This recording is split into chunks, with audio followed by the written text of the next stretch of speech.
said he had made me forget all my toil and all my father's house. And the name of the second called he Ephraim, for God had caused me to be fruitful in the land of my affliction.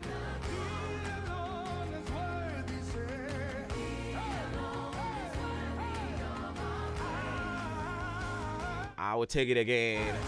And Joseph called the name of the firstborn Manasseh, for God said he had made me forget all my toil and all my father's house.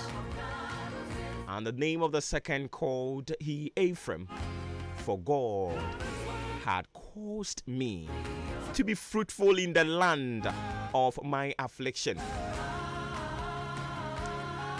Osena Joseph to abakan no din Manasseh efiri se ose onyankopon ama me werɛ afiri mamane ne magafie nyinaa na ɔto de ɔtɔso mienu no din Ephraim efiri se ose onyankopon ama madɔ wɔ ma amani hunu asasi eso wa mama do madore fruitful madore amani hunu asasi anka omode omunim senka omu sumu de watoso no na ye omadwen senka omode wo ewura bosome ne afewe mu a anka wode wo ewura mu aba begu animu ase nanka ye omadwen senka ade echi wonei oto yare bi wo sunsum mu a nanka wo hwe animu senka yare no eba bi yi ni hu adi ewo honam afam nanka wanim agu ase otena ase hye yare odi fa aduane mu odi fa nsuo mu odi fa atade mu odi fa baabi a ye de nan esie omo adwem pone se anka wode ba begu animu ase nanso na womu nimu se ne awurade ahira no a wahye ne bose wo ka ne ho no saa onipa no ye ne no eni apere saa onipa no yentena ase emmo epobone ewo ni tiri so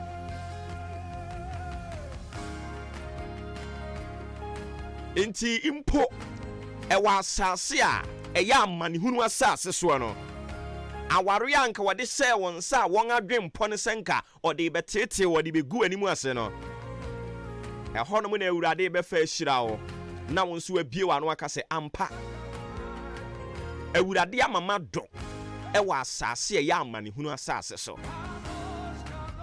In the land of my affliction, the Lord had caused me to be fruitful. In the land of my affliction. And okay, listen to me. Whatever situation awuhunu hu wo mu anope ya eya wadwene se ewiase nyina ba wie ye de yama wo no hwesa situation no awurade afaso ahira nkrofo bi awurade afaso asesa nkrofo bi abrabo osena ne ba odi kan no ne ba odi kan no na bakan no Joseph abakan no otu ni din Manasseh adentia efiri se ose onyankopon ama ne were afiri na mane na were ho ni nisuo anu onam mu anopai awurade bema wo were afi saa ne ma ni nyina na edin a obeto no edin no will commensurate with the things that the Lord had done in your life. Na edi anyonyam edi ahosepe edi anidaso edi bemania ne wira ho edi anidaso de bemania ne wire ahwo na nakoma abubuo na ne nidaso asa no sa onipa no ena awurade se menka nkyere wo se oyede ma Joseph ema ne wire fie ema wonam so to na bakan Manasseh efiri se nia no wo kire ne se onyankopon ma ne wire efi na mania no wonam mu a e ba cho no pai se onyankopon no na no aduro no eda so ehyepa. And I pray for you, whatever situation you may find yourself right now, I pray that the good Lord will change the story. the narrative will change. And you'll be able to celebrate his goodness today and forevermore. And you will name your firstborn glory, wisdom, victory. Na yebisa wa akachira won say, ewurade ama wo were afi. Ohaw ne amane ana wo nammu. Se na wo biri wo mogya ni no. Ewurade be ma wo were afi wate. Ebesesa enka ho. Ebesesa enka ho. Enti ma were ho bebre. Me pese wo nya gidie ni ahotoso ewurade mu. Oye de ma Joseph. Oye de ma Hannah. Ewurade ye de ma Job nom, Ewurade ye de ma Peter nom, Ewurade ye ma Paul nom. Me se Nyankopon no da so te ase. Ne tumi na no da so ye hye. Wangu ne ho animu ase sa abre no a, enye me ne wa bre so Ghana kure yi mu, Ghana man yi mu, ene Ewurade begu ne ho animu ase. He will do for you. Obeye de amount san say yo no, ena we ye mane boro adwene ene ntiase so. Unto him that is able to do exceeding abundantly, that God is still alive. We still believe in his potency. We still believe in the efficacy of his power. The blood that was shed on the cross on our behalf still speaketh signs and wonders for the people of God. And listen to me, Anope. Emojane be kasadi amao. Emojane be kasadi amao. E kasadi ma Joseph. Ema na bra boni nsenka sesan ya. Anope wonso so nsenka be sesan wate. Ewe Yesu Kristo dinemo. Psalm 52 minutes after 6 a.m. Bringing you the most authoritative social, political, religious, and current affairs breakfast conversation live on your family favorite radio station Ahenkan 93.3. That is the midweek edition of Matching. Nebrena Sono streaming live on Facebook, on YouTube, transmitting live also from our national studios here. Ekuya Frakoma. Yawo Achim Abu Achim Abu Presby Primary. Yanu Muyana was a sebako so. A Halamon and there, ye bujanim. Ama wisi enu apie edi afa baby a kusie ni shebi ene obebuto he anase ye beche no ye da se bebresi wa chusi en wa making o number 1 na wo se oni en benante yenso ye shobo opim se nondu bebo no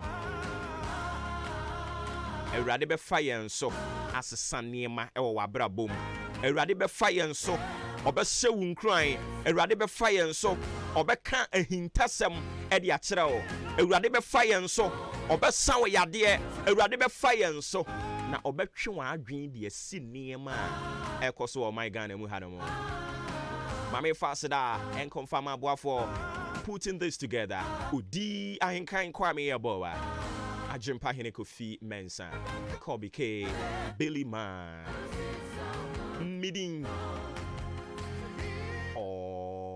Boba Ofori Amanfo Anopai Yeda se so amaye kwan wo ka nim yeda se so amaye kwan wo adwuma nim yeda se so amaye kwan e wo wasum ba bia wa amaye kwan bia yeda se afuomu.com adwumamu.com kamu.com efieho.com or storehonomo.com ba bia wa amaye kwan bia.com yeda se onyankopon nhira wo Ewurade ntina ni mu nhira wo onkoso anka wo ho enani de di kan so de amedofo wa ba be kan pam ne ho apam krafo nso ne asafo Ewurade apam krafo wono ne ne ye nyina ye nya no ane ya me eni nti yagye atum se ye be frɛ no onyame apam krafo no wono ne odia ye nyina twere no ayempa nhwe eni nti ye nyina agye atum se ye be frɛ no otwere dua mpon Aropa yi say nyame no wono ne apam krafo obekai na pam ai da wone ne mantem na wahye ne ho anuonyam e de amaye na eyire so tsire so seden ya de nyina mu ene de ye nyankopon na ma de ache no eyire so tsire so seden eje nyankopon obenyankopon honkronkru nyankopon no adwuma ni mu onwu yen animu ase aware ni mu onwu yen animu ase driver ni a wutie mi anopa yi me se awurade onwu animu ase wate odi a obeya ne se fa akoma mu fan fa adwene mu fan akoma pa na ni nipa nyina ntena se obi ka na wutwi a e ba cho fa akoma mu fan tiri mu fan na woni ni nya adwuma na onkoso antwi nkrofo ka ubetwi wu ankasa wo ka e ba cho wonso na obi ya adwuma yiwa akoma mu na woni ni nya adwuma na wate onkoso ani mate o mate ne nso obeto ne ka obehye ne ho anuonyam ebia na sisi a emu nye e ma awere nho mu aba mu enkasa ne sa na tie dia abrabo no kura mi twaso no ho atoaso entwaso toaso pem ko wanim fa akukuduro pem ko wanim ni awoye bia mpacho fa akukuduro pem ko wanim na ejenya nkopon obenya nkopon honkonkru nya nkopon no boache papa dadonko papa obo ba me papa o se me kan kire o se wongu wanim ase obeka ho sani atie bia wonsu bedi adanse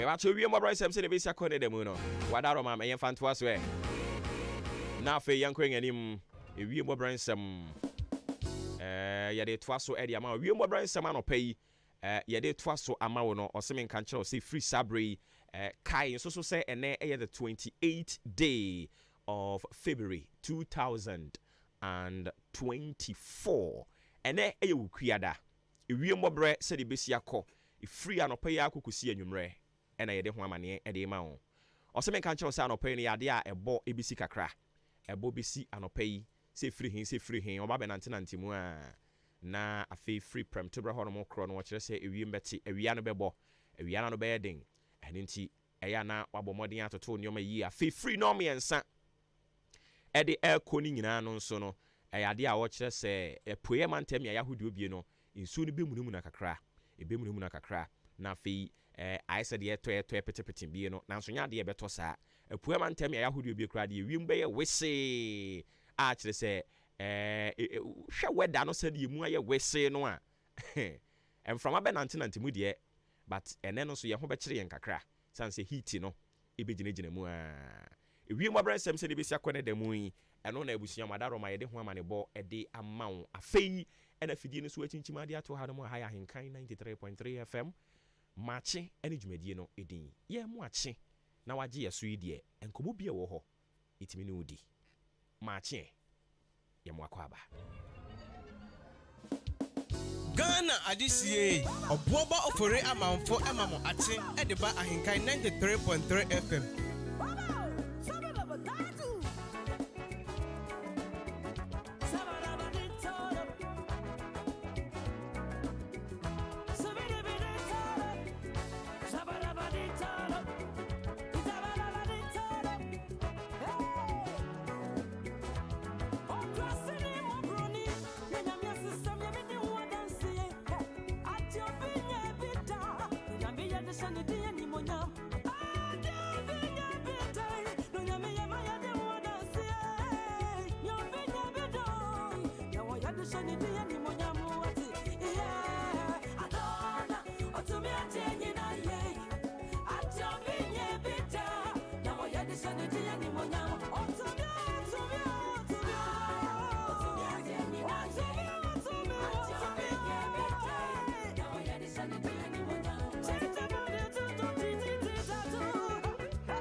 be hu ayehu ehu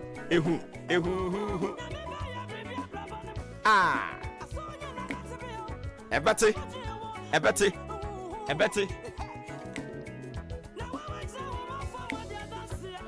Ow. Ebusu.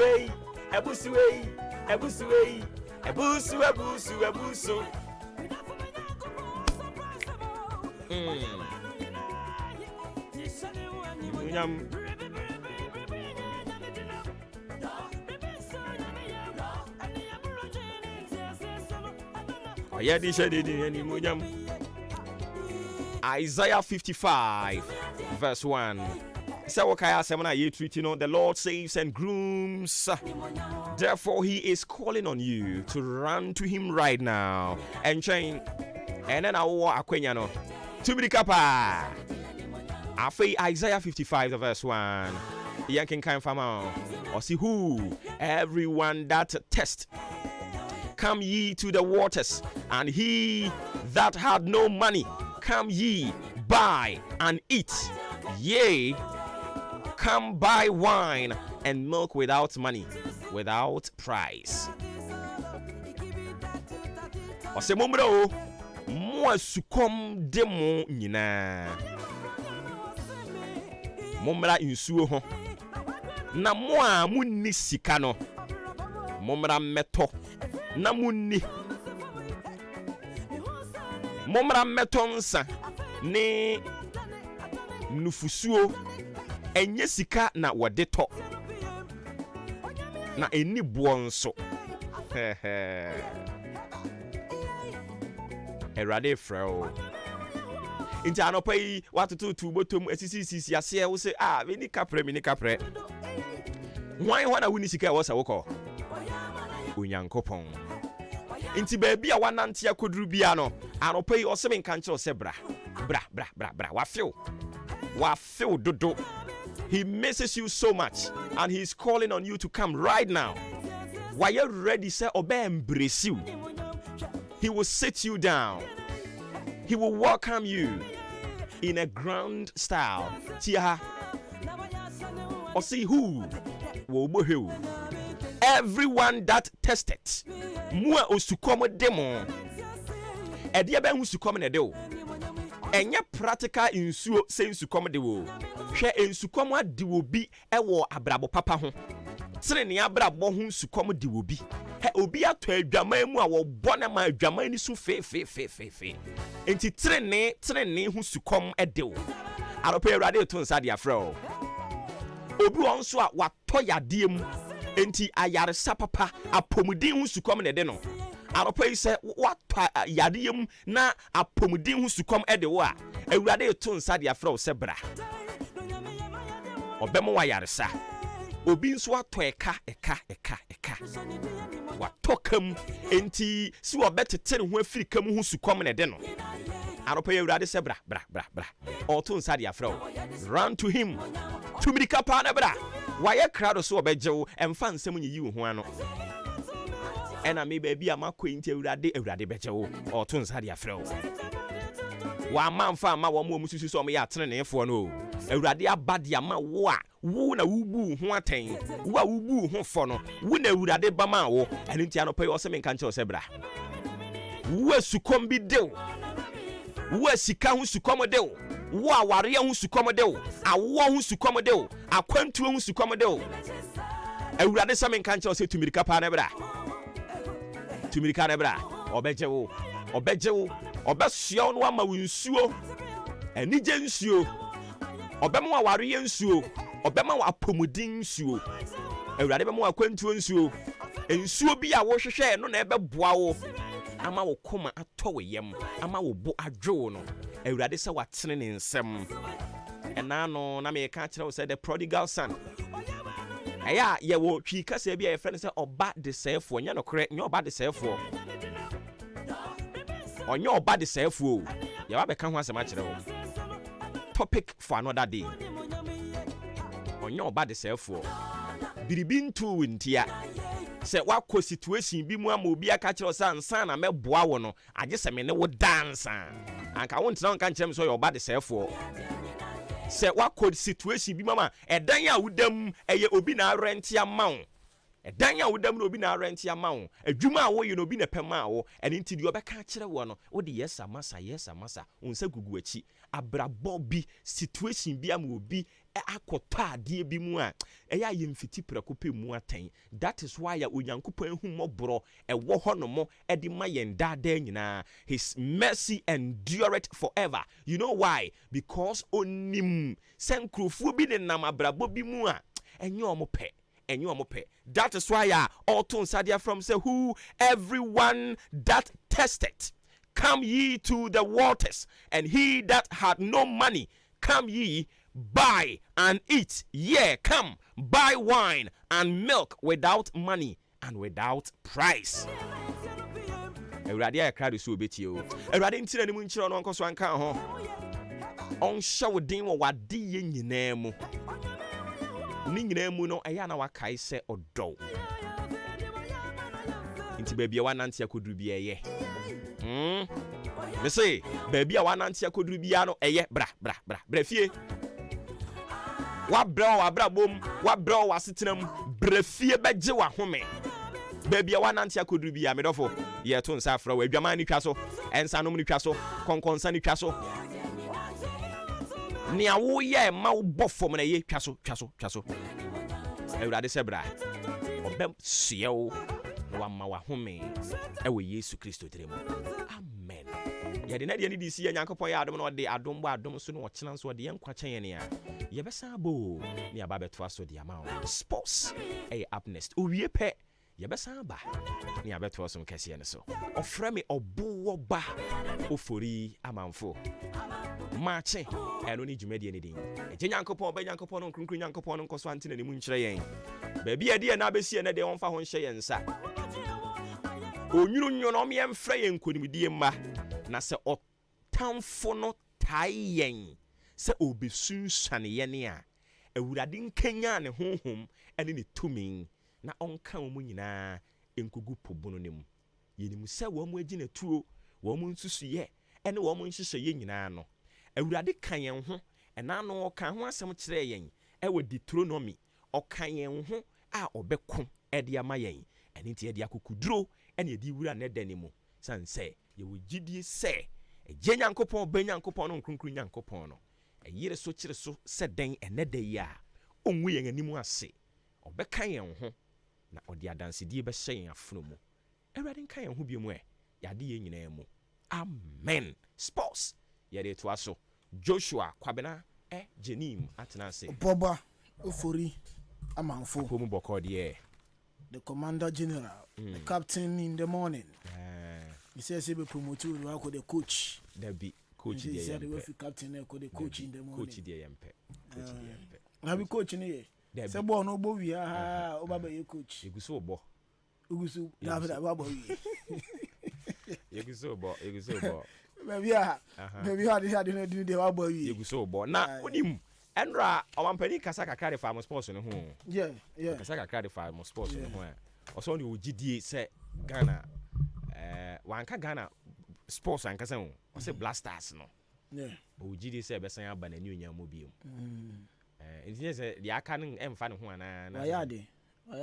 Sa Never catch it and say why how many days aka? How many 8 years aka? Is your aging ground? I'm not saying baby.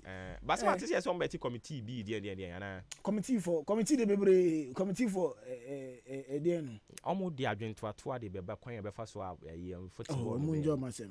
Eh you man penny ne kan sa asem no na na man penny so aboboda. And we nya na asem sa. Oh man penny. So man fa to ho. David. Also ni late president at amount mu nyina bo. Man penny Mekai say man penny na omba mbeye. Eh wo na wo ka sa asem ya no pay. Oh David. Man penny PMF obo ba nu mu David man penny omba mbeye president no. Oh man penny mbeye president na one day na meti. No bobo.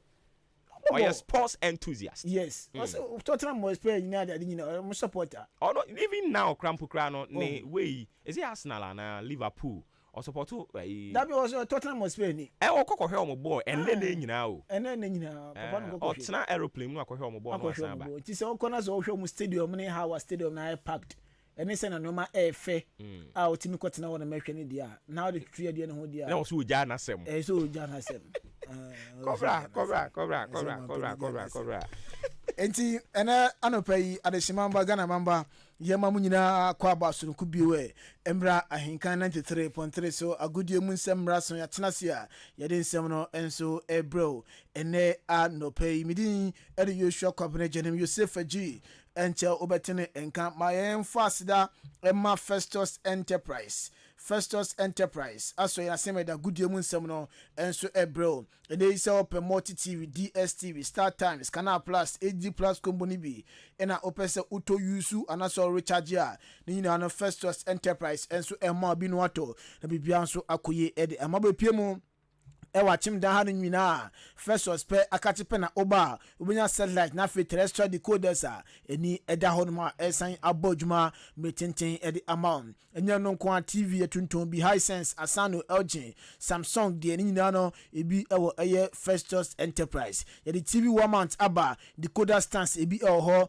remote control TV de na fe decoder de no nyina no ebi enso abepie mu ewo ye Festus Enterprise AC ebi aba brand bia bi na fe horsepower biabi ebi our Festus Enterprise ebi audio no one van bedan yen odi komo bi na fixe edi amount fort aba ho a me sell the fort ne ba behwe 60 fort ne kama enso edi amount uhwe chi akwanya na se ni O2 sport no ebo nhwanim ni ye sign be shop free station no ewo achimodan 0244 515849 0244 515849 na one Festus Enterprise enso edi enkomo ana 0269 305 785 0269 305 785 na one Festus enso abon komo Afrakuma Community Hospital enso se brai enei wasori anopai wa utinka wo body nimu se enyoma enkoye uyade ankasa dia ene kopie mu o Afrakuma Community Hospital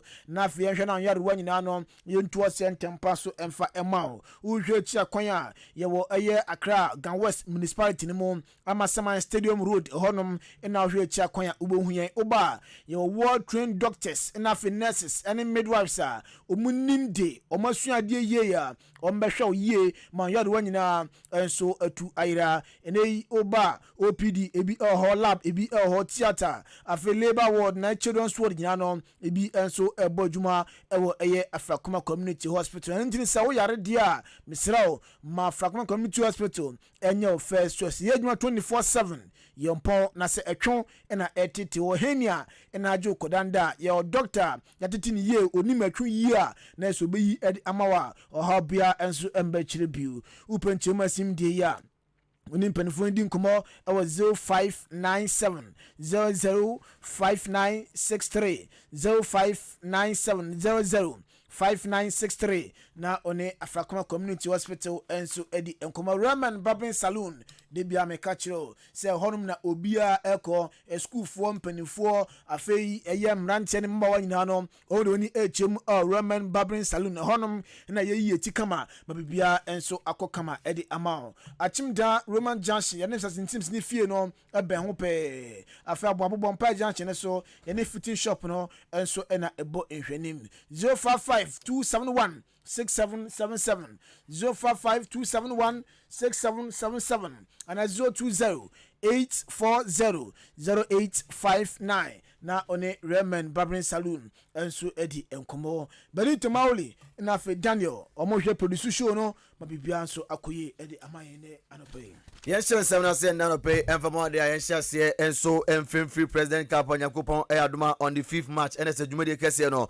enso etodwa Kumase Babanyara Sports Stadium no so a let's kopie Ghana Kumase Asante Korokobuku no mpedifo abomudin som kwakohia bobuku a ye fen Asek Musa from Ivory Coast na fe de aboni na president Kapon enso atodwa Kumase Babanyara Sports Stadium no so no NS kopie NS Kumase mayor papa fen Sampan de nkoma akra enso de agya osedwuma de kase we eba no peso aso de a ene ono pani pass ono NS ehwe Kumase so no oye krado so ne pamfo ni na enso be ka bu matoto niam na fe bia so akoyie se de be tournament no ebe koyie na akokama ose na ni agye papa se ye ne peso aso na game no enso etodwa between Kumase Asante Orokwa ewo no no na asase so na fe asek memusa pemo ewo Africa continent hanu a na ese omo so football no ababo akoma nim yie pa yentie ensama na so pa ye fe ne sampan e de agya ene anopai.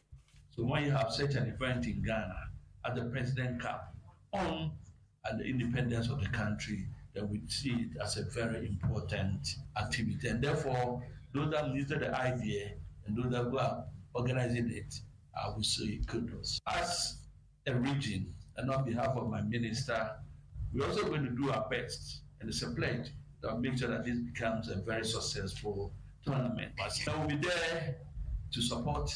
And when we do so, then we're going to show patriotism and make sure that the 67th birthday of Ghana was a success, especially when it was held in Kumasi. That welcome to Kumasi and to Ashanti region. This is where Ghana happens.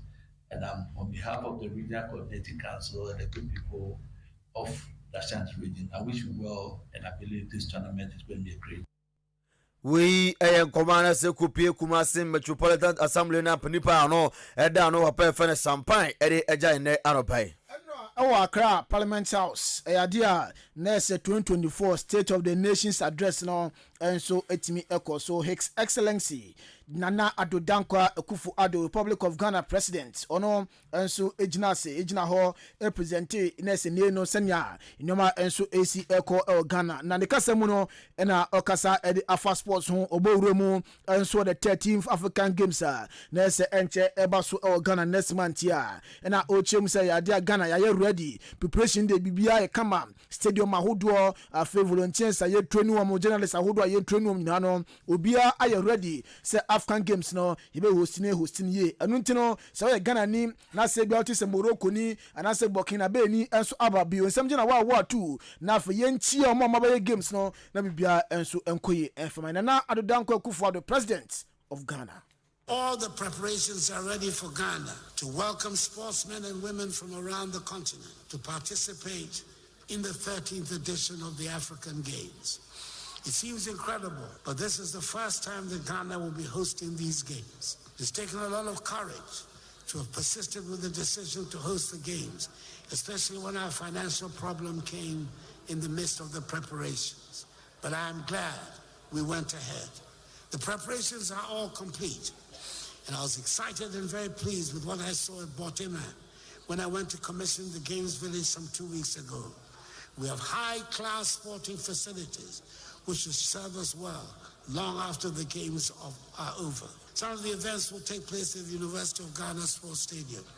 It is worth noting that this is a facility started under former President J.A. Kufuor and was abandoned by successor governments. I'm extremely proud that this project has been finished under my stewardship, not just because of the Games, but also because it has taken 75 years of existence for Legon, Ghana's premier university. I urge all Ghanaians to make our visitors welcome and to patronize the Games and cheer on the participants. We President of Republic of Ghana, His Excellency Nana Addo Dankwa Akufo-Addo Nkomo, the giant African Games are able next month in na African Games a shall say 8 officially a shall say 8 na fe ewie 23rd of March na ukaka na fe ohwe days any hours aka be say 8 days 16 hours na fe African Games no ansu enya a shall say Ghana 54 African countries na eba 29 sporting disciplines in a day but done also all games in Emo 9 venues in a host African Games about to over 4,000 athletes also every African training in Trema PM Ghana never be also akoye my Ghana yes but say best 500 athletes in the room na for games no yes so participate be. Yɛto aso mfa nsɛm no ɛmfa mmerɛ no ani ɛnso werɛ mu ɛwɔ Gaka so ɛna kopia no sɛ Gaka president no ɛwɔ pa ɛfa no Kudwo fia no Kudwo di nkɔmɔ akra so de agenda no pɛi ne nyinaa ɛfa game Onyankopɔn Adwuma on the 5th ɛtɔ dwa ɛwɔ Kumasi Babanyara Sports Stadium no ho a ɛna sɛ wapa no ɛna sɛ hwɛ organize ɛboaboa no toto nneɛma no afei bi a ɛnso ɛkɔ yie de nkɔmɔ akra de agya wɔso kopia mu ɔ Kumasi a na sɛ dwumadie no sei ɛna ɛbɛsi akɔ ɔse ɛsɛ kyɛ sɛ Kumasi no ɔmo ɛkeka ma boaboa no na afei ɔmo de game no ɔden so dia boni ansa no mu wi a as a game na kasa enso atodwa between Kumasi Asante Koroko and afi Asek Memosa. the game exciting and also ensure that we don't play empty stadium. We've also lined up some free games for curtain raisers involving some of our senior high secondary schools. Initially, we picked Prempeh College, Opoku-Ware, EI Ahmedia. We're adding CAS, Sakafia, Edu Gemfi, and Kumasi High. Then we come to the tertiary institutions. So we have KNUST, we have KSTU, that's Kumasi Tech University. We have Akentapia, Minka University, then Garden City University, all coming. Yes, no say omu na omo de nyum to tentenje paso be tachiri se de be ya hobe de yi na wa be wura makubo ne akoma no ebi betumi akoye dia ma dodi kan ya branch fa no amrado ono epie mu na fe okoto nyum e de aboa na dwuma de kese no enso todwa oni nua fameye na fe piese Esther na si bebrebe nso etachira mo kwakoboa na fe dwuma de no enso aye de yi pa Musical intervention. We'll still have some exciting moments with Pim Amrado. I believe that the new kid on the block so far as Osekum is concerned. We're also thinking of Famille. We're also thinking of some gospel artists like PAC Esther, JC, putting together JC. Yeah, we are having these musicians who will also be there to entertain us. You will agree with me that we are going to have a very, very, very exciting time. We commander se Gaka president President Kujo Fiano ede ejaye afeye mpiemu ewa eye Olympics games ni emu ema ne ball no enso eguso a ekoso enra one game enso etimi ebaso ama South Africa omoche Tanzania twomekanu bakwa Tanzania entimi anti aggregate no akoye 4-0 in favor of South Africa ebugu ni place to the when Olympics games a yerimu komono enso ede ejaw ene games ni bi atwaso Morocco no nsia omone Tunisia ede eboni first leg ni Morocco shekani minu Tunisia etekanu bako ene dwumadie no enso etwaso afei ene na no nsia eba local time Ghana etnase na ene da bi we mom Zambia fo na etna fie na omne Ghana enso ede aboni sa game no eba so ewo eye in Wanawasa Stadium ewo eye Zambia the Copper Queens of Zambia omo etnase na fei omne Black Queens of Ghana enso ede aboni first leg no Ghana etnase ewo Accra Sports Stadium ama Zambia etie twa ekanu bako a yentimi anti yehwe nim se nkunimdie mesubako ede ama Ghana enumu na president of Ghana Nana Addo Kufu-Addo echiemu a wasi attention na Black Stars enya no nye the same thing ena mano enso enya owumse first leg no Zambia etie etwa ekanu bako yentimi anti de na second leg na eba so no Ghana fu na yehwe nim se nkunimdie bako ede ama Black Queens na fe a udo ni chem Olympics games a eba so ewo eye France Paris no yenso etimi qualify akububi.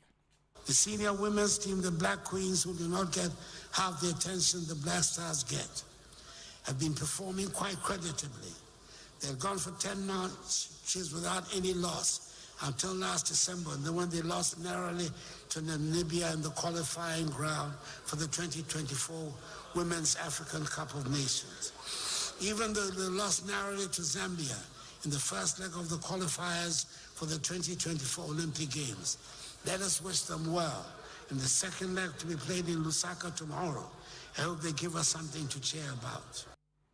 We president of the nation Nana Addo Kufu-Addo enra so na se no den komo we ejayen na enumu na head coach ansodema Black Queens of Ghana Nora Hotel echiema ewom se first league no ewa Accra Ghana ene yedi nkugo de na so performance e dan edi na fe starting nyina no e favor Ghana ohwe Zambia for no bo na mo bo na first league no ya hwe mu yie pa ya suo mu yie pa afi o ma good training nintino enanwumre game Ghana ene Zambia di boni or Zambia sase so no Ghana be twan fantoma pa efra na qualify akopie mu Olympics games no ase.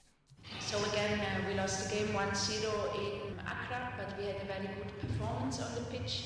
When you look on the statistics, they were all on our side. Possession, attempts on the goal. I think we deserved there at home a goal, but that's how sometimes football go. We flew then very straight to Zambia, right Friday night to arrive early here. We had a very warm welcome in Zambia.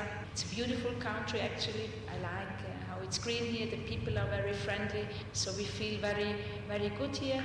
Had some good training sessions. and I heard that tomorrow it's going to be a packed stadium, so we like it. We like this crowd, and I hope it will be a big football game tomorrow evening for all of us. We already adapted in mid-time in Ghana and had better grip, so we also have some plans for tomorrow, you will see. But of course, it's our approach to be stable in the game, and we need to score. We are aware of that, and you will see tomorrow on the pitch what our plans are. Head coach Adema Black Queens of Ghana Nora Hotel in Como ena ode ejano owie player Adema Black Queens of Ghana Frida IC enso ekasade for Zambia second league game no ehon ochema and I said no complacency bia enso any camp complacency bia any camp or my world focus or china and I said ne gamer ebasun emo or say ebeya amazing person betima qualify enso akopie mu Olympics games na say na ono or adapt ye point na nwumre amam for enhwe Black Queens anim say ento and on your body now Black Queens and so booking a place to the Olympics games. I feel like the team's good, the team's doing well. They wasn't complacent, they were focused, but you know football, it can go either way, so that's what happened. It would be amazing for the team to go Olympics. It's a big opportunity to show the world that Ghana can play football and just put ourselves on the map again. I'm adapting, I feel like I'm doing well, especially in training. That's the best way to adapt, just train and work hard with the girls, and hopefully I'll be on the same level or speed with the girls, and then we can play football together properly. We Frida AC Governor Costa down for pa and Osha Nyama Kitano so Governor Costa Nina no Governor Costa EPB and you know no come on you know dear brother. Yenta seven so for more na ni remo e ogro sakra to football kuna fem kuni komo fem framo en famo enaro peda ko piefo bi anso aso na se report formo e ba na se sem prempren e se nyankopon etie supporters no sufre ama se mpenifo mo da board no so no yaguno na enro ko piemo na se report no aba beto dwa se pa ono ye fe no doctor nyahota moklo ono e ka board no disia yaguno ana fe Vincent so odutei ono so yi no ednafro ana fe Alhaji aye akambi enso yi no ednafro Prim no kase de how to folk anybody bia and into Yankopon Erdma de abetodwa ene ene mpinfo etrase na fe meeting no enso akoso na mapa board foforo a o metumi ahwa board fe how to football no ene betumi akoyi ede amom Brim Central District Football Association and a meeting and the new and the freshest football chairman Daniel Asqua and one napam for Asia and so meeting Coco so meeting asino there the new chairman and so a vice na fim penifo no mabbo juma na bibia and so akoye edi amomo na say na roko no esi ekoye vice eko edi makwaku amponsa KTK kofi onza ntwampa ho Antoine Bon. Iti vice no eko edima KTK kwaku amponsa on na vice no na se oji edison na so coast chairman enso eko edima akwasi moto no odin ba ku bi wa no be akwasi moto na dodo na enso efre no secretary enso eko edima nipa mieno se bright na afe Joseph Safo na kofi wafe no na yebo ya Steven Din say Ontiminye ofe no enutino sa vacant no enso eda ho afi 3 district coaches obeka wa no so be district coaches ye bo league ni wi a ombe fatim eda kopi mo district na fe league no enso etimi atwas U13 called my envoy team ona ye fe no Kwasi Frimpong ono na U13 no na se ohwe na fe district team no wada no afi U15 called my Stanley Dodu U15 district team no ono na head coach na fe U17 Yao Asante Steven into ona wefen ho wanje no but eba U17 district coach in there endo jutum se nei obetimi aye na fe scouting head enso called my Richard Ken ono no do na friend coach West eno ono so sa dibie no enso ekodi man na Kofi ade baby a akada ho no ma ye be hwe na omafele no marketers na afei welfare manager eno ntino wei nea enra eno so etofom ewo omumi ntino ase a yede mu nkomo no ede aba enra omo ehye se juvenile league Brim Central de no be start 16th and 17th March weekends no na sa juvenile league no enso ehye ase na coach Asqua ne edi nkomo 100 say after say we yin mpanifo edi adwuma no oba be bo bibia nso akoye fi se emra ohoi eni odasani afa tamu de tamu no ko na me ad no che etimi yi empayimfo ne wie a yi be ye betrance na ye de no magu apon so office sisi nyame adobi guso a me bi guso a me kan wasa nyame adoma bi a mse bi but in office ni pepepe start aye adwuma no because tamu no ko because o maka say regional calendar na abanti ye ko o maka che no na say otumu say junior ai na regional so tournament in Bebaso. IGF the nominee na the Eastern region the Benya best player go king Bibia was in now within Ediaba. Equa regional chairman na the chair free chairman in it is a no say I starting in Temwa and na no maybe because we are the new and the freshest football chairman Brim Central Football Association Daniel Asqua and Comono. Yandere kwa manone refe yanhwe de koso enso manone enra kopima na se FA Cup no games outdoor enso toja na sei ena wie no ekokori Benmouth Etnafi ema Leicester City kwachon bonika na bakwa amantumi until 105 minutes ena Branty Efeno Fatau Isaku from Ghana peja Bobby Panya ina se bono enso Euro net ni mu a ene makoye papa ema Leicester ntia qualify enso ekomonim afi Blackburn Etnafi ehye ekanabako ama Newcastle United enso bokanabako on penalties Newcastle eshe 9 Emma Blackburn for eshe miensanti Newcastle so no qualify area commonim Luton Town etramfie nendra yes Manchester City for etumre kwacho bonka nsia ama se Luton Town etimu mienu City enso qualify commonim enenya kupon Adma games etodwa say enebesi akọ 7:30 p.m. no Chelsea etramfi on the list enso airbo Nottingham Forest etramfi and Manchester United enso airbo 7:45 p.m. game no to Wolves etramfi and Brighton enso aboni and for Liverpool etramfi and Southampton abo and our trade and a game no enso etoja na yempiem our Liverpool bobo konum nya eba ne sonum se nche ya beka chiro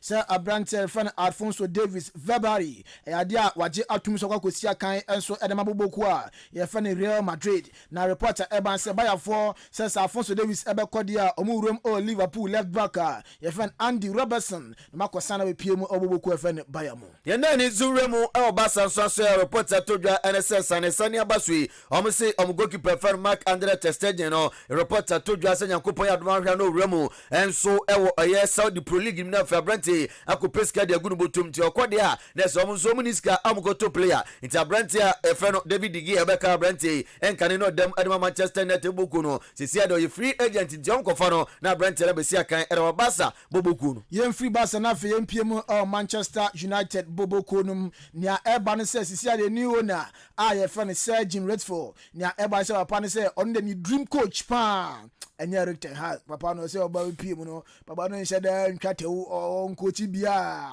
enu ntino coach sisi ado na se manager opesisi ano Zinedine Zidane Aniti udani enso erem de na report to so bi pe Zinedine Zidane no na nkrofo enso saki players na report to dwa enso enso dani erem Madrid aso ya Abrante fan Jude Bellingham no sisi omo hwani mu sanya Nyankopon Adwuma Saturday game a to dwa omo ne Valencia e bona Abrante betumi report no besi akan erem mo si training bibia asha se erem Abrante fan Jude Bellingham na Arsenal so Abrante fan Gabriel Jesus unim so mo sign no nifu boku fan Man City mu na nya Eban Abrante be piem Arsenal epra nko a na ha Abrante no omse workload bebre na e wa Abrante no so no nti na aboa na se de bia Abrante fan Gabriel Jesus epra no nti no the 4 strikers egupon so mba sam na fama boa ma bia so akoye e de ama Arsenal Abrante din di kan no Ivan Toney osia kan e ma Brentford afie wabo 7 games wa share 4 goals Arsenal for so omo list no okan ho Nigeria ni Abrante fan Victor Osimhen osusia kan ma Napoli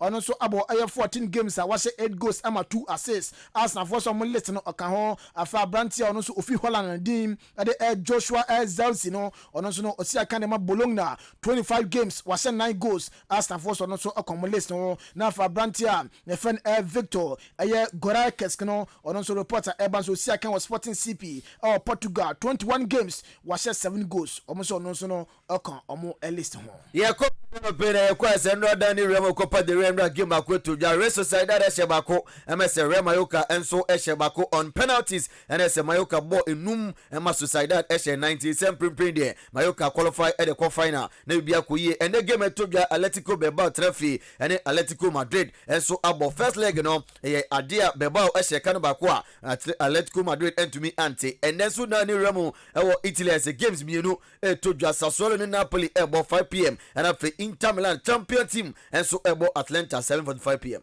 Kofi Nkona judging club no so the baby sabo Southampton game no. I say still na Darwin Nunes, Mohamed Salah, and a couple of players be more Liverpool no more Tom. And went on to Fefe, SHS for any primary for no.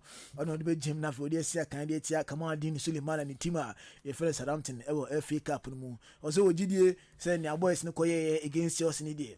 Ombetimi ewini over Southampton na bibia so akoyi dem o so me international break na ba no na place we nyina ho ato woni nti mu miomani na gom Southampton dey born na nwumre o mo ewini we na the club so I Bobby crack mo na samba nti no jure kwansa mu nyina samba mouse nti eno ene nia eba ye jina be so near the semness ha na fe captain in the morning enso atwa so we be samba na fe the muncheche mu no ni pensempense mu no enso aba medin de Joshua Kobene Jenim Yosef Aji Otene nka Benito Mauli na fe Daniel Ohwe PP and voice na etumu edema you see our captain in the morning over to you.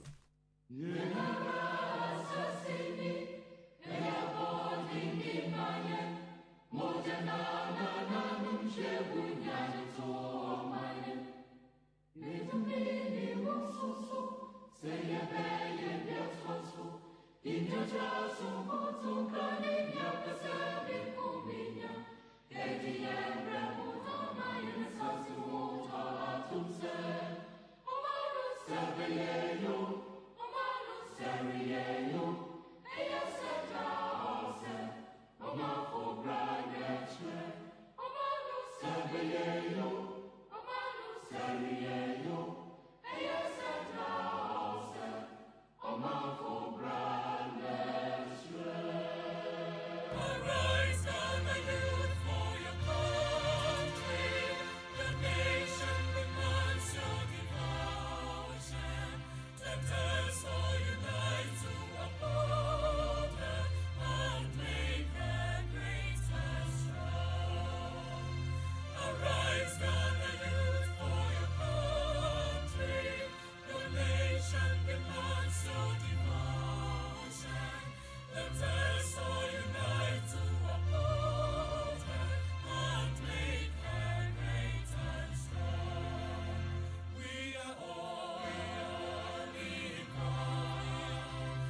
Adisie Obuoba ofore amanfo emamo ache Edeba Ahenkan 93.3 FM.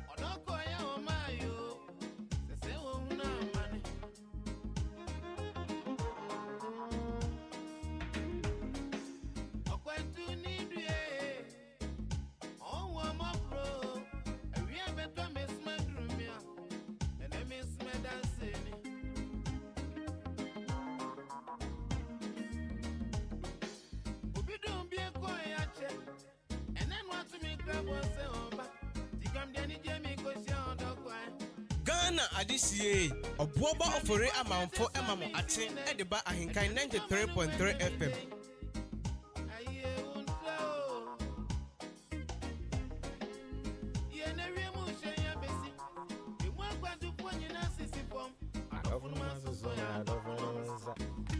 Yam faster than confirm at the sports team. Joshua Kwabena Ejenim Kofi Ejiri Ben Mawuli Raymond and Daniel Denchi. Don't say some 42 minutes after 7 a.m. matching. And only made anything of Fremi or Boba Ofuri Amanfo. Yeah, twice the amount. That's right. Okwentuni by the legendary Amachi Dede, a young boy. No.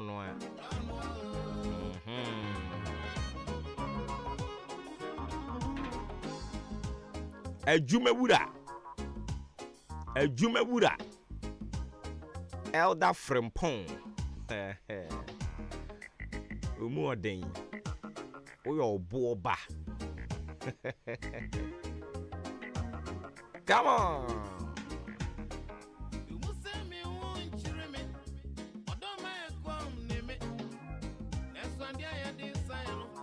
Yedi su yenye yedo. Nenye wonkwa na die hiawo.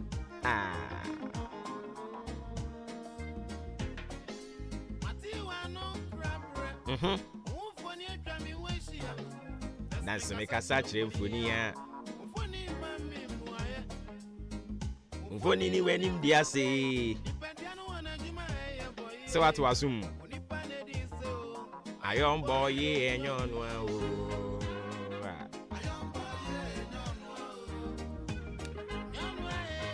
So once again, happy belated birthday going out to you. Kofi Sefa Sarkodie. Kofi Sefa Sarkodie. Samson and Rane Wawoda.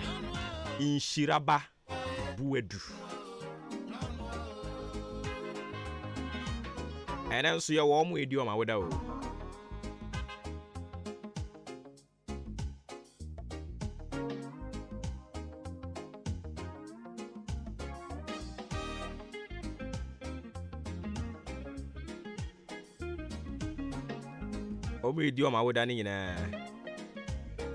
Yeah, the be my all right, so we see a friend of Adwuma-Adwuma Critical. Also, Bobo Freeman for Kejegum more fire. Your friend Adwuma-Adwuma Critical. Me wo adanse dumpuase. Adanse dumpuase.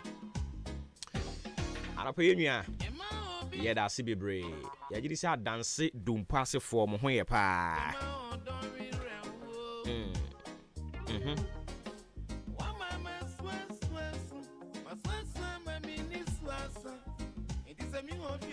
Okay, so switching to the brighter side of life. Today happens to be your birthday. A son of Elder Frempong Ejumera, Edward Anthony Frempong. Edward Anthony Frempong of Hector School or Class 5C. I don't pay Edi Yamawo happy birthday. Ghana Ghana Adisie, Obuoba Ofore Amanfo Emamo Ache, Ediba Ahenkan 93.3 FM. Yeah. Edward Anthony Boateng, there be a from Pong. I pay a riding cow on Kawuni or my mini Webusian Kaini in our home. Live long and prosper. And of course, to be 93.3 and beyond. Edward Anthony Frimpong. Oh, my man, oh, papa, so I'm do. They will do everything humanly possible just to give you a better life. So, I say,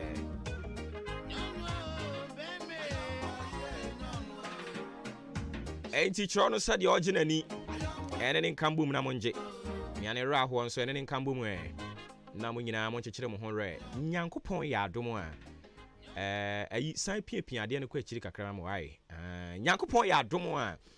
The Honorable Richmond Amponsa Ejabing, DC Achiase District, on a Science National Dean, Edima MMDCs, or in a Busia. Some Cassia na to omo, Nema me Ninia Mammy, no, and Omina a film, our count a boom, a young a ye. This is very, very heavy, very. And heartbreaking and kasa nti erade enchichire won were Honorable Richmond Amponsa Ejabin Achiasi DC o maame oba penyin Cecilia Abowaje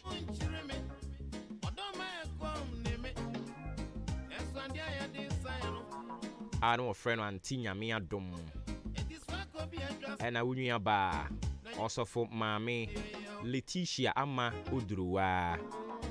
Also no friend Amuakun Ejabin. And Ananahima Equia Krufa our Tosumienu. Akinken Suhimano no. Also a crackwe cra. Na Omoka a yimi and saying in our boom.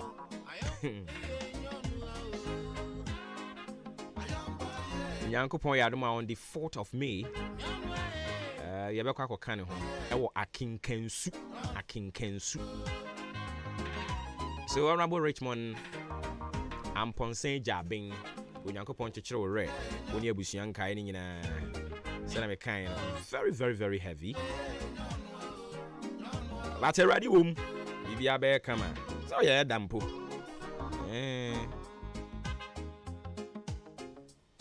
Made off for yet without into a black into a foot in addition woman in the bed to so the amount of fee a hair queen and him.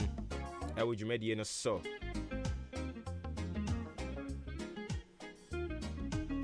Someone will say, and come over. I won't come over, ibidi. On my penny kufu name somewhere.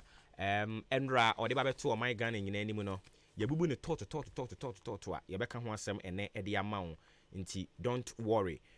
Wa wan shedante niema no said ye koye brofo no said your can no wan shedante ni yi don't worry so wetinchim ade ato ha yi nia okan ni nyina ne abone tofa e ne ye de ahyehye kuakuo nti bambon sem ne okan ye yabone tofa enu achi nso yaba ne sikasem ne okan yabone tofa yaba na batfo de okan yabone tofa nti yabone tofa ya no enankum aye de ebra wojumedie so nti don't worry okay yada se na ba bia yadru sisi ya ne de wodachi nti ebre na so ye de toa so ama na afei yahwe na ye de aka nyina de aka ho ena no pai odachi nti brofo kasa mu no ya tworo no ti na so emu asem edopa enye asem keto endrai be ka kire wo se have a covenant with God udi nyankopon enya apam na netie ha brofo kasa mu ne say always get a second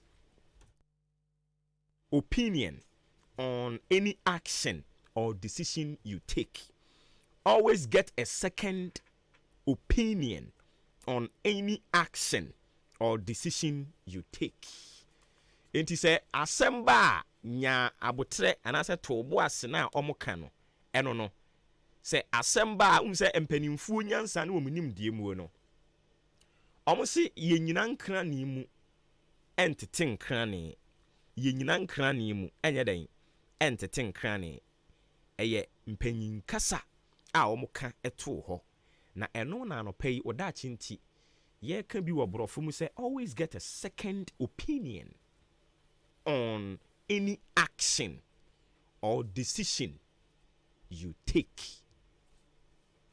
Asemba nya abotre asemba ato obo ase asemba mpepere wo ho wanhwe yi a wodi mogya e de bekwa akɔhye bobi a ye twetwen wo ho a na ye bibia wo ho nta no payi sane ebe ya odachi ebe ye fe sane ebe ya odachi ene ma betumi akoso kama e de ama wunti yesese asem ba nya abotre anamontuo bi a pese wutu adwenkyire bi a wopese wo kyere no se wote sasem bi aba ne ye twene sere ne abasa a eye mfiti preko pe nkonkoka bi dikan etiemu ye mmowu mu ye bowu nkyeremu no a ansana ubie wano akasa kyere wadwen anase wetu anamon e wasem na wate ne ho no e wo se wodwen hu mienu se asem American enkofa amane bi amma eno ye baako asem American se bekofa amane aba amane ne ba metimi agina no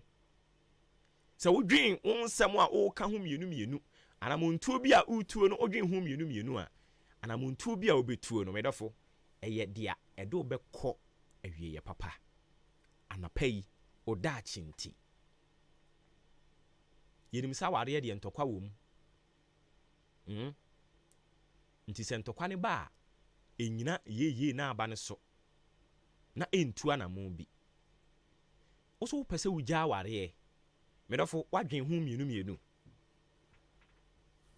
oso pese wutu fie ho medofo wadwen hu mienu oso pese wutu kwan eya adepa na emom wadwen hu mienu anamontuo bi a wopese wutuo no eya adwen hu mienu why udwen hu mienu na wo ye convinced still ene obetumi atakoso na waye na emom se ubetu anamon no na wotena ase ka se na mekura mpo ntokwa a mepese me ne kokun ode ade ko bomi ne opura me a mi wosika me de kosa me ho yade me meyi a wo mo no mo dan me se me pura dade mo na hwan ne bekwa aba mo adidi nti wodwendwen saa ne mani nyina ho a afei ubetu anamon a ebeboa wo asem ba nya abotre dwen hu mienu anamontu a wopese wutuo no nya abotre dwen hu mienu se beboa wo daache de a ene obi nsi wo kwan se moa wo daache nso de a ene yekoso afa kwa adwendwen mu na ye wogidie se onyankopon eka ho a anamontu obi a obetu no eye de wo bekɔ nkodimdie mu eye ne de wo bekɔ ehan num a womfa wonsa enhye wanum enka awurade ntina ne mu nkyere yen na onka yen ho. Always we will have a second thought on our opinions, on our actions, and we believe with God on our side, we will make the right decisions that will favor us, decisions that will flourish us, decisions that we will never regret.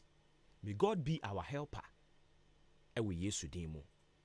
Amen. Odachi nti. Anopai message ya de brewo. Eno no. Odachi nti.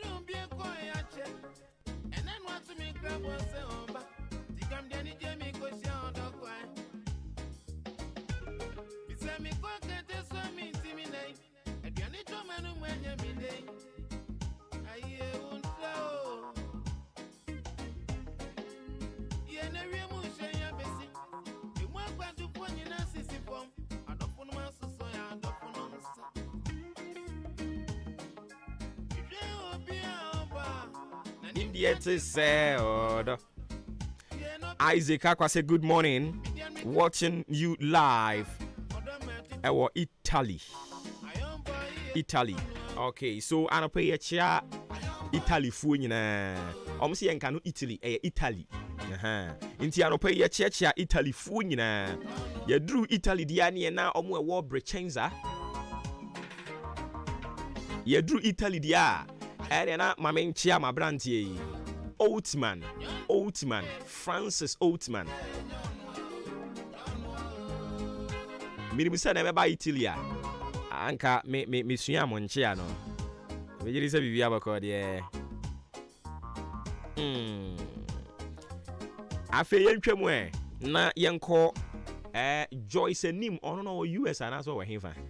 Joyce Nim anopai yama wache. Ya jidi se Bibia Bacod, yeah.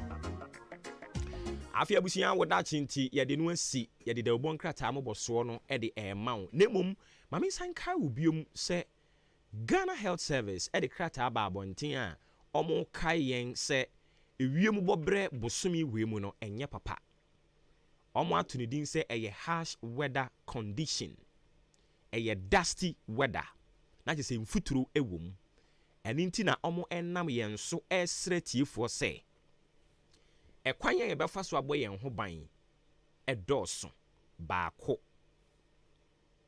entwen ma ensukom ennewo ansa na wanu nsuo because weather we no aba no eye hot very hot sisi ya no na ama wa ye hydrated inti so pese u dehydrate wo ho a eye ensuo na wo se wonom etoatoa so wo se wonom nsuo toatoa so saa entwen emasukom no ennewo nti utumi se afia wate saa asem no nti wura mu yi wode gallon ena abisi ne nchen a okokakra no anom because weather no aba no enche da nye favorable saa ebiom nose mask no so obetumi a sha sei ehye wo no mama wonko a wayo hoho a waba kurom omo aka nyina hwe wuto because wo muhu bi kura da Ghana for Ira mahama kan nche mu wura fi asem okan na mo twetwe na bo so ene mu nyina mu wura fi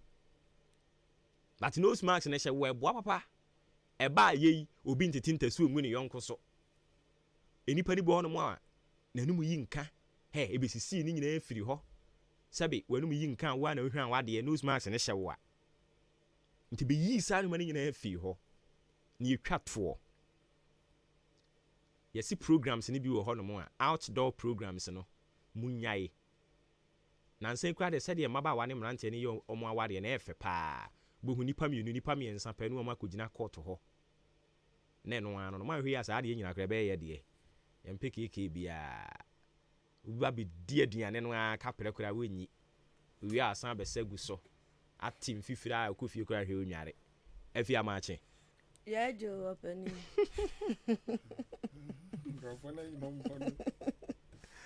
Maga yo say ma de ni je tie ja sa ma de ni tie o ye je opani no won si we tie so je tie adwen pa bombo ko de chedi afo nyanko fanda roma na so e nyame ade na say wo de wuntie bi o da bi ma mi de on de ye je opani no tie ade no tie kura be ken egu asu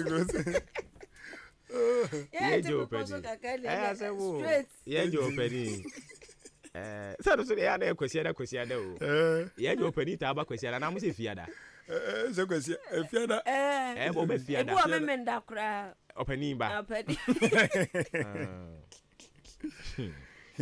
I see ba se bibia bokọ de nyame adum ja de radiase yekuram de hia ne nkwa sa ye won nkwa ne de ya yakopon so de nkwa ne de akyeye sure tinu na ye de ho aseda de be ma ne din no amen ya sa ba betoa osum kase ne so ene ewu kuada na enra nso mampani kasa kama efia so utimi tie bi adwen de na menene wa ha utimi tie ami tie bi adwuma nti wo mpekora obetie na ja manga koto into sine makubi de june ho wa wo so won no na obewe ne de obi obekasa bia oyo dofo oyo tamfo so tie no nti enra nso na do bekasa ye okasa 1 hour 45 minutes na do bigina ne nan so aja okasa kama ne aka no odi amayen yebedi ho nkomo mom yen komra adesimamba yamamu nyina mo achi asanso makwa abade aba mansan jatumu kasafide amantam na esene edikanfo eya ahenkan 93.3 FM asompempem Adwuma etie o se wa kire bre no so abo anopa no nwotwe pepepe na dwumadi asuguso awutie no enso eye maache no na wapone ne bre no ebia ye de de bonkata hodo abadwa so endidi animu ede bedan wo kan na hye ne nso ese endidi animu ne ye de eba nti ososo ye wasade se okope bi na woto na ensem ni bi wono ma sade enkyerase no pese koma wo no wanya ne sa no wankasa betima akodomu suko na aboa wo na anuanu mienu ayesi nkonya ya adwenpa hene kofi mensa adwen papa na papa ni wanim kan mene merima apedie the beauty queen mother Afia amperfuwa kai na sene so sa be for 10 times so Facebook live YouTube live ni nyina no ye de demo abetimi adi achi enso e wo no mo sanse ye fa da obokata na ofia no ma ne ye de akere wo so nti wo hwemfonyi ne ye de nsema ya tra ka ho no emu nkyeremu e de esomo Daily Guide da obokata no edamanim ene anopai na wode Ghana mampanyini His Excellency Nana Adodankwa Ekufu Ado akramfo nyi de aba na wagine siutu no kama abone tai achese nya asem ketwa na ne nyina mu no ene se enrada sade Ghana mamra no afe apem hankro aduokono mienu ohwe eye ensem otintim de agu article 67 na ekere ese bra no wose ja mampanyini ko piemu amrahye bedwafie na wonam eye amrahye bedwafo no so na wone Ghana fo nyina di nkomo bebi oman no ofafiri ye bebi ode aduru ene bebi ode enso so ekro na enra odisa nhye ne so agya okoda anioma adi na ne nsemi bia okaye no ena wode to Ghana fo nyina nim se obia nya kokuduro na agya wonya gidie mapa se wokyena ebeyeye se ne ena asaya wokyena ebeyeye se de mpanfo so ka se enidaso wo de matiasefo enti no oja o hye nkuna ya enesa owie ya no na wo kirem se dom ketwa wo mra se bedwafie wo mon anoba no dani yowura atoforsen na enra wo kyese no wa pa lai papa waja se mampanya begya ne namon so dɔhwere baako ani sima pole eye aduanan num na wo di akasa saa na emabuna se bo munya adwuma nye Ghana de sima mo munya adwuma nye o mu nkokore mu mrewa abrɛko pa mampanya ntimi anka ho hwe unemployment sa kosuri mampanyina mmɔ ho wampo na kyese yekoya na ya baaye yekoya ba nyina so yese amanfo benya adwuma ye ne o manya sika ade atom botom ade bi ato bibi adie di bi ahwe mo yere ne o mma di bi ahwe mo abusua na no ho asɛm na ehia no wanka de a na so na no uso na ne sen yey eti wachase dom keto amra se bedwafie o madwa tikata fa to so dumiensa sansem mu nkyeremu nyina no wasum ade agu ho no mo na enu achi no wotem se obi a oyanimudini omo ye animudifo se mampanyina kasa sei no wono ma ba na mamuo hu a kosibro fra mo se government expert foi on be kasa sanso no mo e banis kasam ani dwade ontoto ya economist foi wo mo so be kasa na agya amanyofo so omo animudie omo so fo ni binimo omo church omadwe no dudu na etiremu se state of the nation address no yeso na no mampanyini kwa kekan na enu ada no enu ano no pempe o show man no said ye enu amasibe kona nsafoforo bi enu a papa na wosen ko ka de woso woka na waka no enti munya no man nwene ne ho eno so nsem katafeto so dumia sakro na wode nsemi mu nkyeremu enso ade agu na Ghana mampanyina na dankwa akufado enaja waka kire eye electoral commission abedwaku om na hwe abato adwumade ntoto yaso se wono no eye mampanyi de one na aban omo yi omafam de hwe se abato yakwakoto no ebeye finchim basabasa e bia ma ne home so na mmom ne fapem no ejina electoral commission so osere no pa won hwe se obedi ne dwumadie no pepepe yomu ebe hia se one amanyoku ahodo ni nyina beto kese no mu nyina ahwe kwan befa so a abato no ebe wie nkunimdie ene afen so no kroye ene pepepe yomu na bibia so akototetote eno nsenkaye katafeto so aduonu ena de boka tadi aguo Daily Graphic nsema hodo na no pay wodenam abusuafo eno no The Ghanaian publisher the Obokra Tano and a maybe publisher Mawene Anapay. Now you see 13th African Games Committee for and woman Asha Dakan some Omu Yomo na san ya no nyina kwama owura okudeto ablakwa wakoki kan sembia fa wo mu nti omo nso aman reply pa ya ho asem eda page 3 okọ no mo passport so abekwa ko hunu mu nsem ne watumu enchen His Excellency Nana-Addo Dankwa Akufo-Addo awonom nsada na nani eda honom kren ndo anu anokoka nasem o nani da ho kren ne o se wono a se de nani da ho yi emfunsuo bu honom a waya wagye atum se enyome bu honom anko yie ewo na mamuo mu e na afedia e wose yebo ne ho abasonso ni nyina wagye ti se obebo ne subu o so obebo na abaso o aban we mu ni nyina wose eda na bam aha ne aha ye ne dia wagye abone bo enti opa yi na ten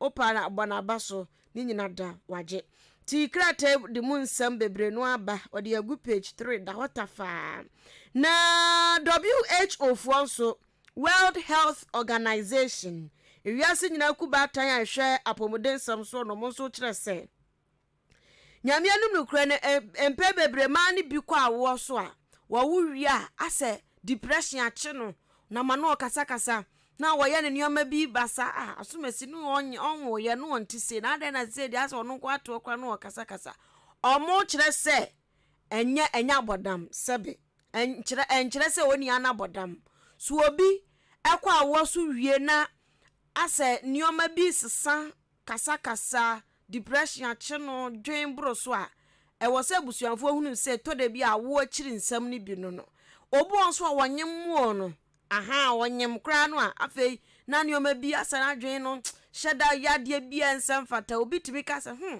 me kwando MP hu we MP hu na about da bi medi jollof we ye jollof no about da bi medi banku we ye banku di bass menum tea na chese asa adwen no ya yi enso ente sa mo kire se ya de e ka ho nti no so wo pimfo bi wo ho ana sa obi awo awie na wo nya sa problems na enkase sebi abodam fa chain koto ne nan koto asori fie na emom ya de a empe bebre no etai esie no sa na de no hospital na de ese fata sa doctor fo yem so wonum aye we aye the Ghanaian publisher the Obokrata munsem na Ghana for apede de Obokrata aye daily graphic mum kafra daily graphic nam di kan de ba ye no Daily Guide was Ghana's favorite newspaper. Na abusuafo wakotwa aye Asante Mantamu wiemuse jinabia no aye Kumasi International Airport sisi afine be International Airport ye nyanye nwieye wata mfonyi di aba na wotwa mfonyi di ba na semode atoso nie na nanema wakane ho biem wotirem se Kumasi Airport no wabama ni din foforo na di foforo de be man ne de we eye Nana Adwuma Prempeh the first International Airport isi Kumasi Airport no sa na ye ba be frɛ no wana to din Nana Nema wana Nema unimi Nana Nema Nana-Addo Dankwa Akufo-Addo Nana Nema nenso si wonu onemu ayi say ya obama this say Nema wo Bible da bi nyo we Nema just onemi name to obenemi foforo odidi foforo aba we Nana Adwuma ho ahwari e be twa de tia wa frɛ si o tanti onye yo e wo KI we no say Nana ne be ya Nana Adwuma Prempeh the first NAP one airport Kumasi na kaka anu so asa KI where did it okay Nana Adwuma Prempeh the first international airport edinu wa anti anya no kwa tamale so saa okay wose anso be man foforo dino ya ji o se hwan wose anso be sesan din no okay ti ono de na di obewia asa na wakode so we no timi commission no didi ni beto so obewie sa mi hu Kumasi de ne pa gamo oh yes yes Kumasi de na na jutu na nema we nyina mo sala mo se ni ehu hwe fenya mu de ba hwe hi ya blame international airport come on you could say KJT Dubai phase 2 do say eno so egusu ekoso phase 2 phase 2 egusu ekoso pranso ye kama we nyina mo sala na mo tiatem gu ayi se na ye bi be ma be ye bi wa me di nyina na de wa ya na wa ye na ye mreye na aja so na ne so ase no emu nsama na de oboka ta egusu ode ba nsama aja okache electoral commission no delegate so e aba na National Democratic Congress NDC chine yakata manso okuo no omu kire mu se aja Nyankopon ya adoma Ghana fo nhwe omanim kwan March bosome ne de to sonson won mo Frank Atuni abedekire omu hwe ni mu se amanyoko no kwakwa gina tumo na afa omu di ne dia ba betudwa na Ghana fo nso ahundu obebo eye owura Mahama akidom ewa afimpini ne aduodo na abato ni munti no NDC for animate no aye ready anisa ya no mufui ye hu de ekọ na mo me time wa jemre na nim de ode ye na aban kire mu se sisi ano percent fo na wagigi free Ghana fo ho no eni ehu de ode to ne ye eni ehu de ye na to na da wo nchen wo de ye dan wo se eja sisi ano wo de dwumadie bi eba we no ye fe no performance tracker na chese aban dwumadi ahodo a wode to no eye ni nyina no obekọ abefo ntentan so no na bibia agu ho yesi ajanan dodo sei obosi ya twamfo nyini achemoda ebi wa ha aboabo ebi wa ha ewe ni atwa ni ya che location no na to no ma utrima your fine wa me se woto no sebi obi di se de be beboa nti ehon ntotoye aban se enche doctor digitalization ebe ya hu adwuma na bibia akonkai kama owie ya no wasanso di tudwa me chana na dankwa akufu ado so na nase se wo investment o maye ewo eye judiciary no enya asem ketwa eba no abedwaku mo se ya ma mmara dwumadie ntotoye so a se dwumafo no so o maye nwuma ye sibia ya ajagefo beda ye sibi ma lawyers fo ni o cheso mo bu adwuma pa enya asem ketwa se de be ni nyina mu no ya mamra no yebetimi akura mu den na atentene akosonso aye adwuma ewo mayi mu daily guide mu amanebo a ode baaye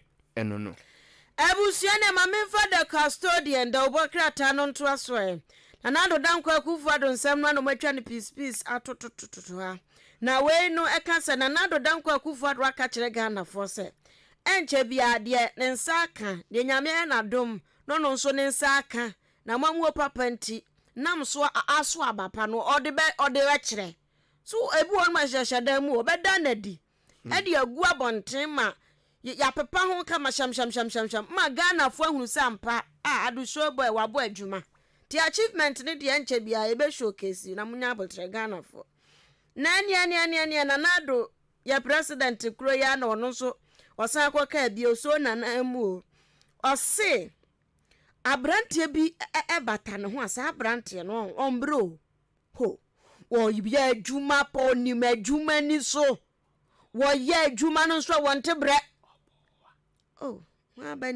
abana ekeka sansemi eboti uteso ase waya udem omonti omonti mekanga krevi okay dia na so ha dia wate anti owa ani asana kana so no to kuro mu ye pa tinanado na abo ne do ba su ya wase abrantie ya womre dey onu na abuo na hwene maben digitalization edi ahim aboa ye nso se ti ehu asam da ha wo papa NPP excellence flag bearer yeah ti no wa uni papa no wahala for you papa bi wasa momobo na nchano mwanso na nanado asaje atum se ampa ni akosu adwen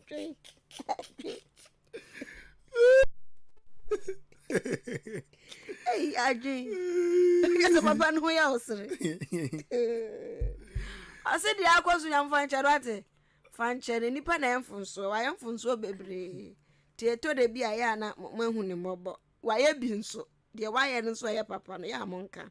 To say, bottom, Quanson, qua, Fachan, why? The custodian, the Bocrata. I was here for Nasu Sam the Bocrata, the Chronicle. And then some the honors to be aba. Nani no ye State of the Nation address. So nano. Wa wani tia. And one and the Bocrata out the Nina de nam. Na obi aso so ene said your fan in semono at the FI. Na the Chronicle no ne dia ja. What you know? What tell me say? I mene oshenkanino. Enti se ka no tai no na asaya won fa so bo mo me. Se ji ano na meji na nkwa won fa so bo mo me. Se gate no na ate a won fa so bo mo me. Se ka na akwasha mena mu a mia na mitwie. Mia na mehwa me roni mu na mahu se ka we de da bi entem wa bi to be overtaking abekọ. Ti menya de wuram na class pe mia metinu no onya hwe. Meti no nya hwe ai etina me driving me no nti mia me hwa me kwam ti me poma chew how bia ba mo fa so bo mo me na na do dan kwa kufa do na e kasai nti ho nsem no enu achi no o kire mu se Ghana man pay na do dan kwa kufa do a wo bo eye police abedwakuo no enso aba so wo che so mo bo mo den pa George Akufu Dampare IGP police sadom oje so waya ade obaye no oma police no aya akono kama na enye no nko a owie no de dom ketua no anoba no dani owura Dr. to force susumfonyi de aba ani o kire say State of the Nation address no 20 waka se so na no dia mampanyin ko kenkan yi enra de ya no wo say ye bye bye so na na say we were money Ghana dinkra. Menu dinkra so na. Menu dinkra. Enti wasi we yo. Hwenim. Owie ya no chem se kwasi mintim abatu mpesua so. Mra se bedwani so. Aja na nado dan kwa kufa do akai no. Akai ne panti. Abedwaku a ne manifesto no omba ye ntutua wo ngumasua ho no wo se wo no ne koye tutirani wo so kwasi mintim mra hye bedwani won koye tutirani wo sa bedwaku no so teja nanado baumia nana kafra se nana ne baumia mo yepe ana nana tu o mo se nana do the second baumia se sa na ndisi for ne kan o mo se baumia sa ba bio mo nana do the second rebranding kakra okay so penny na ko no eti ankre tawia tu uncle nana dinkra tuyi fa ko ma onu aba wo mi asa ya bro enkoye aja eti the chronicle mun sem no the Daily Dispatch the Bokrata no na mede to so ede amawo. Yes, if you see something, say something. What? Now, uhwe bibi na so uhu na sadie di nko ya no afra na. Ma membra asam no so. Akufuado. Oh, so ka nya adwuma. Ma vote afre. Oh, am frɛ. Sa. Oh, okay. Am frɛ. Kanapa. Am frɛ no. On the wire de. No. Oh. Kanapa na so minister of security. Ojire ne ho ne yare ba ho. I was what as a boy. Diplomacy bi wonu ma wo sha da drop nkan. So security de kululu. Pasasa yo. Ajire ayo mu ya wu. Timi wa ho mi wa. Sana. Bi etiam wa unti response unti no. Oh, okay. Yati. Otafu ani mu hwa de. Hey. 360. 360 pap. I don't know how. Mr. 360. Hey. Hey. Yankwa na Akufo-Addo Ghana mampani ana ose digital na no eno de akada da ose digital na sem ni nyina no eye ba omia wa mreda ya na ni eden ya obon homoden na aye timomfa seda no ma ba omia so waboa mene digital nti krono ketenkete kese adantam nyina da firi ho na Samankra so no se ansem we nkwama mahama se ne nsem bi no nenam se 24-hour economy no nya no na Ghana fo hio no so de way so pay independent candidate on the way so ono so ba hyehyɛ nioma enioma oba hyehyɛ se economy no Ghana sikasam no ebeye fo beye mre se mi tibia rekura no a mi mbubodo mpem enti no affordable economy ena Ghana fo hia enti Samankra ena ekase mato bibia economy so mo de jabofo let's economy ne mu ya mo pa di phone de na expensive economy ya hunu mo de mo ya hunu mo bibia fofofo ad for the bearing sama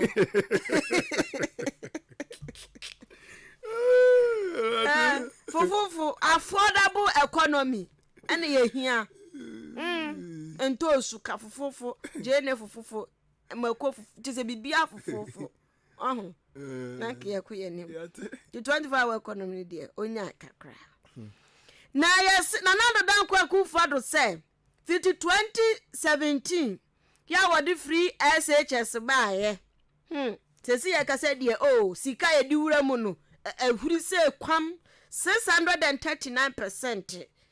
Sika nkwa yo mudi shemu no ekona nimpa nti sesi the free SHS ndie oni how ti the Daily Dispatch mun sam no Abusuafo the Daily Searchlight in service to God and country emu amanebo ana me de ba sum we na esuro no mo no ana watrato no mo se mampai na nado dan kwa Akufo-Addo yeso mabu aman no konta fa nkere ye no babi ofafiri ye babi odi adu ne babi odi ko no anya no ho adwuma no obeye ye o ndo obeye campaign osi campaign obeye campaign man doba ye ji omamu nsem atie no nso de campaign na me ye driver na ho ahwan na ahwan sa nti ba omia so wodi nfonya ba so woda na nado ase osese yo yenim ho nsem no na owie ye Searchlight kirem se na nado dan kwa Akufo-Addo so na no okokenkan ye no sa human right no human right na yira wom wanka ho asem ni refiye nti eno so ho senka ye ti we se wode mame Gertrude toko nu fonyi di aba na o say amamra no nka ho asem nipa fa ahudie wanka ho asem o ye o say ayo di aye na aye ni se mesa babiem me babiem be ka ho asem na ase wono mo na no no de ato akirem se ekuo bi from say big 18 na big says kura wie se si big 18 ye ni pansi akwaje oman na mo de nipa nwotwe still akwa muti me nko 18 podi enye the big 18 ana edi ba kwa ka omo no say Human Right Coalition adaya omuka che na nado dan kwa Akufo-Addo say omo na ni na ho omo na ni na ho te say aboa wowo na nkofo bi pese omo fa koti kwan so na ye tietia nkofo fa hudi wo Ghana ha na nso nya de se beba so omo che se LGBTQ+ ho aye amamra mrase bedwafo edi hu nkomo no so mrase bedwafo edi hu nkomo wie na mo tabli betu na nim se won fa twedua nsi so no won san ma ne me ya amamra won kan to mo se ne pen na yeda ana se ne pen na san ink na wom na san tiawa hwe no wansan hwe no wansan hwe no wanya ntu na ensem bi wo mu a wankrofo bi atintim amamra bi a emmoa ti wamumfo nyini da ha sa the big 18 koro no wamumfo nyini da ha aga Searchlight sanso ka se kantanka ne sen awodu a woyeye bie ekwa be fa so e be so na sene nanka ne dwumadie no mapija no wo se no so na nado dan kwa Akufo-Addo awura afi nye de bia ne wura afi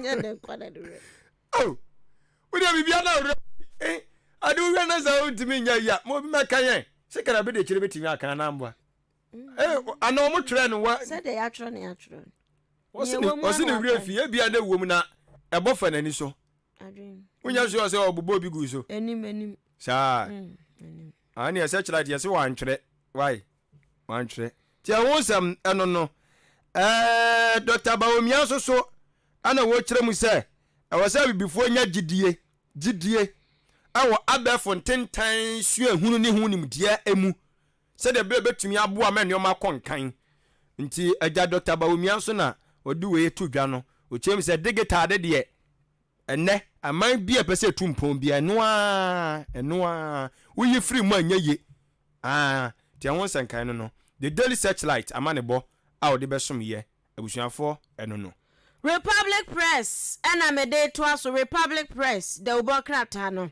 na Dr. Lahaji Mahamudu Bawumia kanin say yeshia na as wo hwesoro kakra wo pose for the picture na kre na yakacha na to ase ne ya twere de ato ho say Bawumia wo mo ampeso mu si na boa na gina tufuo nyina kwama no atum se ya ka wo nyina atum twere nkama no ntum silence na silence no na silence na gina tufuo ya wo mo pe Bawumia kunu ya yese na nadoa na nado de oyadan ka Bawumia tamfo no tum nyeso hwe so se de o se wiase nyina Ghana hanom covid o ade be o se ne na bai se Russia Ukraine ama Ghana asay o se de be wage atum se wono na ye driver no ye hyenkani ti wode akopem a ono na oje sobo no fa ti no mamu fa sobo bia nkobo Bawumia de anya hwe ti no mo a mo keka na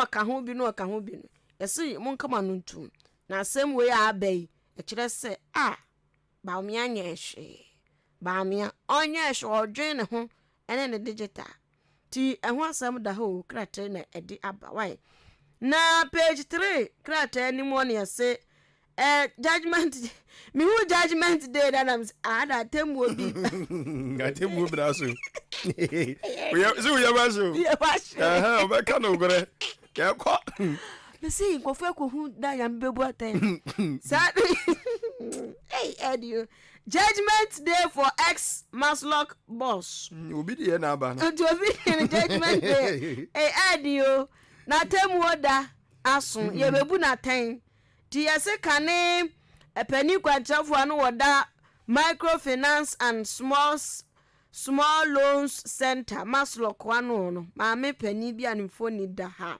onwenwe de na so yase 16th April yade ni kogina emra no court na yabu na ten ti na temuo da no e na on de wanya no asase su ya kratai ede aba na yase posifo nsaka eye jirapa Dubai HR manager bi yensa sonimu yesisi wo no ankasa mu awu obi akunu ti yesusu se papa ya na animu da hai ono ena edi se wo no ti aposifo ose anu ya papa na wawu na ankasa wawu ni foni na da hai enti no HR manager no ena aposifo ensa asonimu krate ede aba na hasem bi da se hanom se abaya wanya mfie aduonu nso 27-year-old pregnant woman wanyem pimfo ya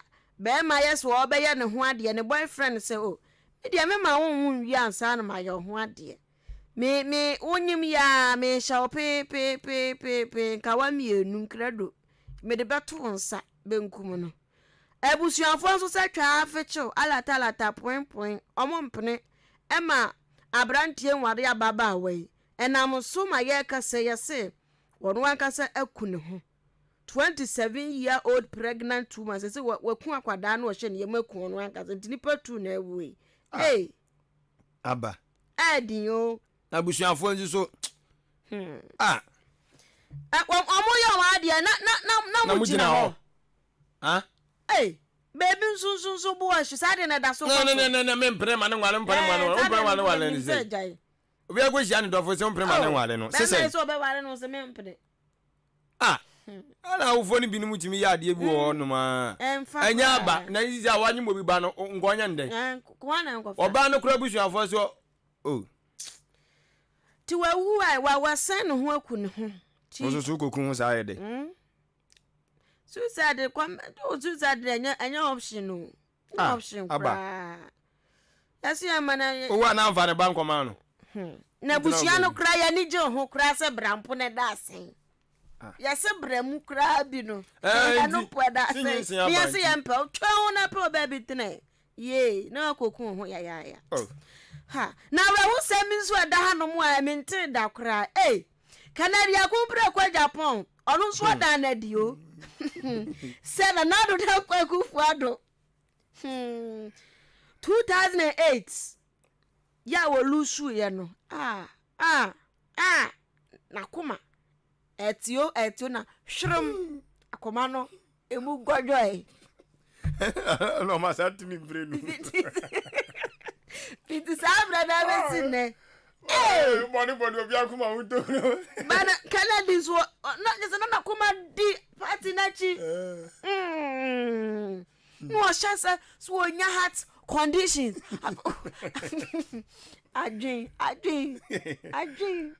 to hana na fida kuma ni pim 2008 na nado ama na kuma yare dia wansam da Hawaii Canada kumpra kwa Japan wada na die no se ya obi na ho a munim de ekoso party ni ho do no se mama show down mo se mo ntiase wanya heart problem ewo party ni ho nana so tina will give you show down ready and go for enipa mujidie dia hwe na fa range ni pe wo ni pa be chro ma fi we wu akono onu no to lo sankwai hwe obe chro shege ti de se na kuma ya twetwere ne bo ya wonum hunro obi lusu awa lusu ntie ne onum hunro wai na akufu ado ye mampani na na ado yi na ono sunso nanim na oche se hwe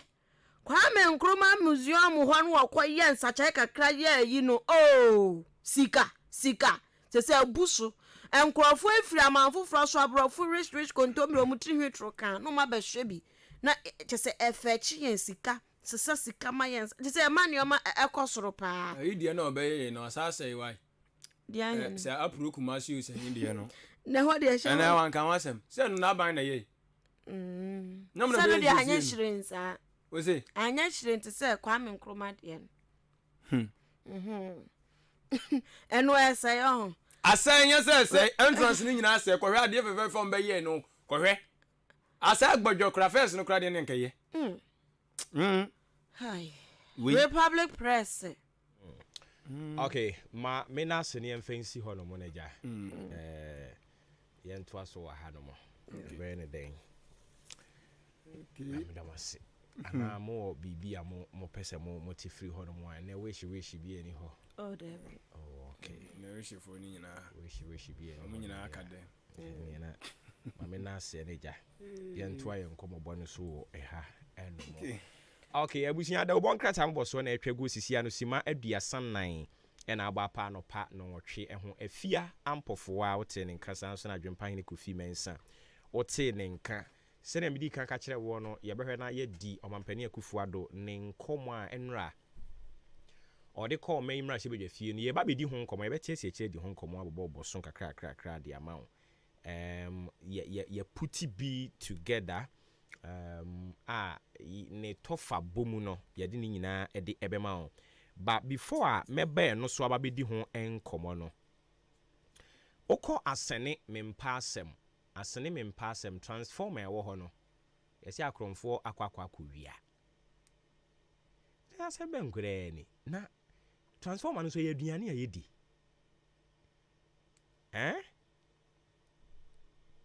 transformer no ye aduane a yedi na well after the matter the Bible kan na say Bible say ye woni pa ni bu ho no mo a wo ye nipa de nanso ni tietua ni ne kon so no enye nipa ti ne tua ne kon so abi how can you do that say transformer no na a power edema wunia no mo nyina ete brono so no o se wasore wakwa akowia me sa niamane ma we I'm pretty sure say ubekom na adwumayefo no abika ho because it is not normal like that. Say me ti ha ni ma sorry say me kwa kututu transformer na me den kura hu ba bi a ye hya ase atu afiri enti manager me no adi ho nkomo dada, so I know say utu ho anamon asene me mpa asem asene ha ye say frɛ bro no bi me mpa asem transformer air power de mo e won potem ho nyina no onipa da sani ono nko a oso pese odidi e ma omo aka ni nyina esu nti wakotu enim se Ghana Police Service amwo achimoda ni titiri wa sene enim se mo betu ho anamo na makwa hwe aye ho bibi di amayen se wo se police mpanimfo e wa achimoda ha kora babeka ho bia enim se mo beye na mo nkonkohwe na saa suban no atie si Ghana fo bi no so no ye hwe kwan ye befa so aye bi ye free ho no mo enye papa kra. Okay, so talking about enyinamonkania no PURC 4 day krata dia babo ntin omo kire se omo ate electricity tariff so by 6.56%. We no ye wo residential area hana se wo ye residential consumers no na meibo eya na yo mo so manya obi eya na yo mo so manya obi PURC for so omo ate enyinamonkania so atesa no pay omo pese ye ball ma baso aka mahu se enkrofo bi a hya ase eye hu dede electricity den reduced today tie brofo no PURC reduces electricity tariff by 6.56% for residential consumers within the consumption bracket of 301 kW per hour and above. O dear friend, electricity for this year, nebi so mo say kilowatts per hour no. Enipa obia consumption because o hwe meter no a wonim ho a. Wo hwe meter no a obia use more than sa 301 kWh no mo de aba no. Minimum nipa o use bibi sa because we use fridge kura no a fridge kura mpo ne consumption ye zan fridge ne consumption ye zan just obi also no use bulb pe o use TV o use fridge o use hwe ansa na sa ne omo se se mate so no mamu ye sa o because we am na mo se se mate so yi obi ani wonu mo ebenya nsunsan so ne so fridge the consumption is saying our friend is saying TV consumption is saying it is okay to say what so 5 point our friend is saying 6.56% in TMO and Semawa ni ye boy and Semana kusi saying we all my bay or more catch on so matters wa and no can put in and so will be as or no 2-3 weeks to come or mesan catch us say ya tum. We should be truthful to ourselves. We emphasis on so be amfa ma. It in command to so crank ye. Because obi o use fridge, obi o use TV, o use fan, the consumption more than this. It inform matter so the amount. Anyways, ma yen kwa homa no so na yen konko share nkomo no ase. Joshua J Clue finance expert yen ne mo nkomo. Jo uti me kan FM suni ma chen. Na bibia boko de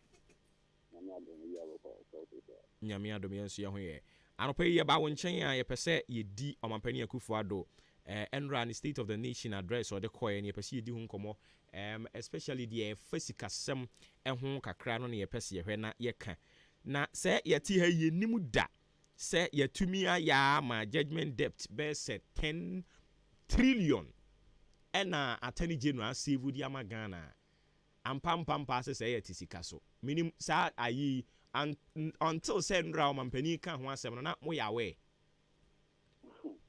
Yeah, Mama, because the share in terms of the 7 years of Robert Nassau, in terms of Saudi taxes, soon now, what is it from 2017 up to now?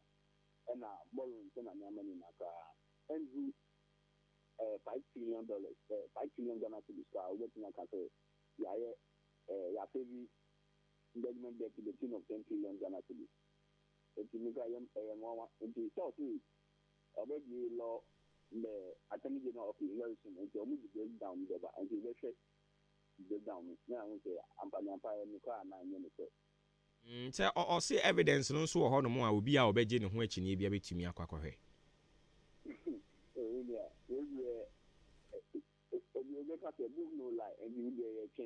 because anything I make happen, okay, in terms of tax revenue, from 2017 up to now, including Mission Aboni Nampono and 5 trillion Ghana cedis. So, I said,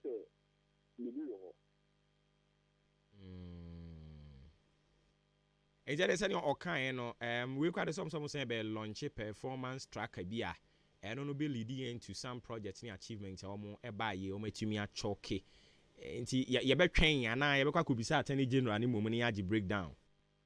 Oh, so performance tracker now also want to be I have to say ba mi say delivery tracker no no mo launch some time past during the 2020 election say making up online then one verified project I know the ain't said I ain't have anything to do with judgment debt trillion a year or can you on. But who be here say omo de details and the be to abonting so that Ghana fo be to me ehunu say o man pany say bio ya choro bibia ma no akwa akokenkan na mum no kre ne ya o ba beka. And the breakdown no say okay, enti still talking about economy no. Sisi ade waje atum say ono no ye driver enti said ye niam nyina ekobia no eyo ono na aye. Ebiom 5.8 billion Ghana cedis and yetimi a day yetua de ama bond holders. Enti I say net ya any ade na mo bin wusikase mu ye frɛ mo ne animu di nkɔmɔ ya na sɛ de mo twitwa mfoni na sɛ Ghana ye ho kyere yen sikasɛm no aye bibi basɛ bi ade nti ya mo kan sa sɛ sa net ya from 2022 vision wa I say untia okay we are debt distraction and nyama because of that your external credit payment mean we are too good we start in the TNT the president and we are sure that Ghana was cry we be try debt distraction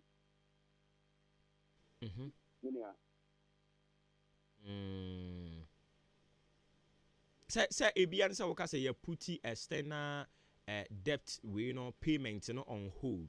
Nti ano no betumi aboa ama domestically no sika akra yatimi aboaboa no ya sha ase say di free yenka ana don't feel you was sky debt ya debt and vision ya you sky debt I don't think na yeah debt restructuring to the extent say even some of the money Ghana debt you bet you be as late as 2040.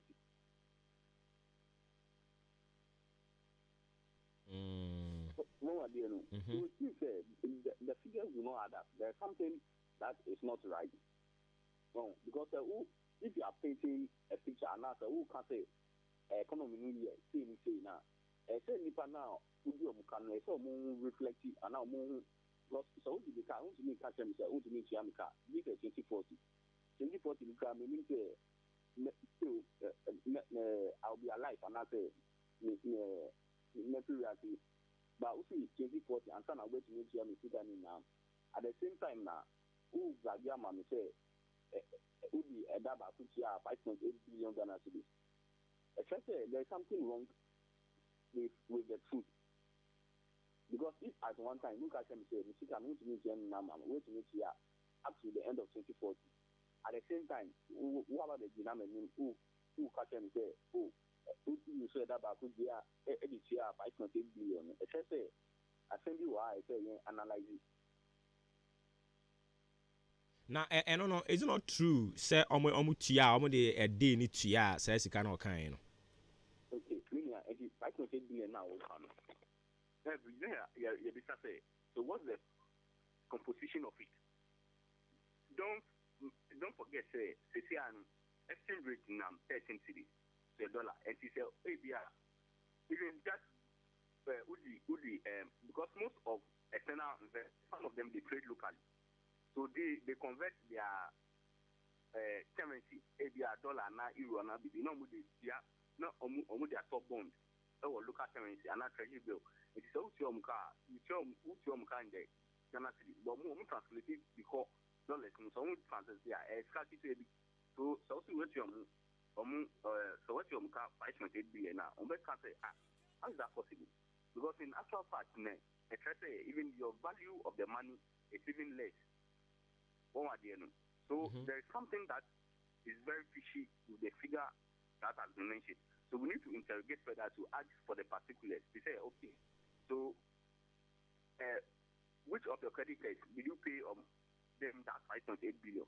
We have to interrogate to find out, okay, whom are domestic bondholders who say say this amount. So let's check the books. Is it true? Does it reflect nature? Because what this does to the financial sector and now the capital market is that we are trying to paint a picture. Say you are well-to-do. Who was car? Which means it's here. So a bit to say external debt creditors work or more say or money debt exchange. Did the look at external creditors almost so money. If they hear of this, that 5.8 billion, what you are, it means who was car? Which means here.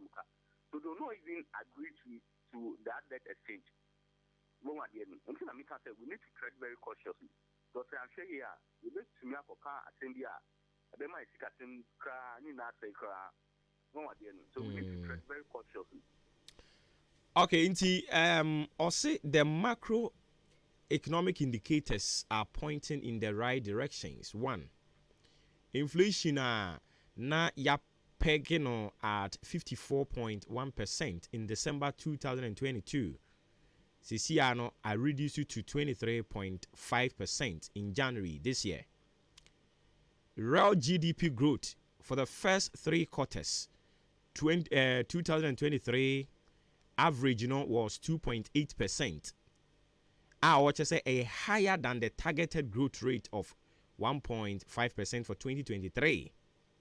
Again, CD has been largely stable since February 2023 with a cumulative depreciation of 9% between February and December 2023.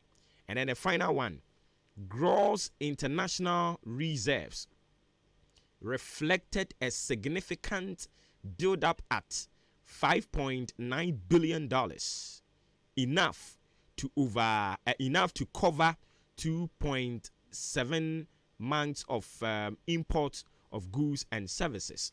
Where we na ye borofo said your king kind no say ye de ba fomo a ye sa na practically etie e wo yen market ahodo ye fie ahodo any baby ye didwa.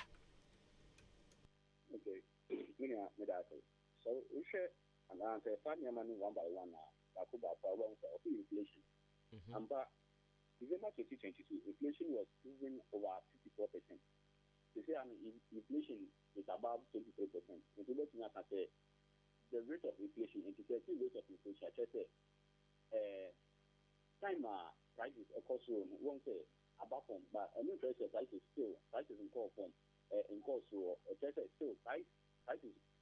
cost but cost at a slower rate.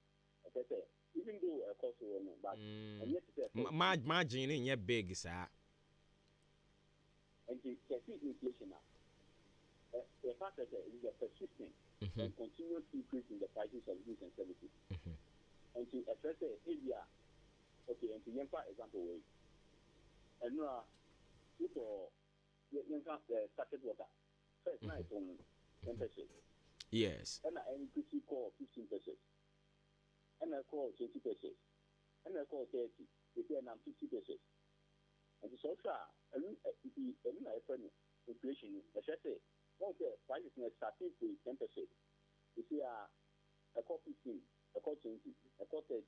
You see, I'm what 50 pesos. And then I different inflation. And you say, see, inflation, I call from I should say, from 30% to 50%. So we have mathematics now, and now so we account and I don't say your margin is our margin and I have inflation. But so yeah, even though prices cost low, but cost low at a lower rate, the prices even though increase with yeah, tell us you, but the issue is, yes, no, it is true. Inflation and I'm 54 point something plus. You say I reduce how about do 23. Yeah, her democracy be a bit cut down. Almost target and say a bit single digit.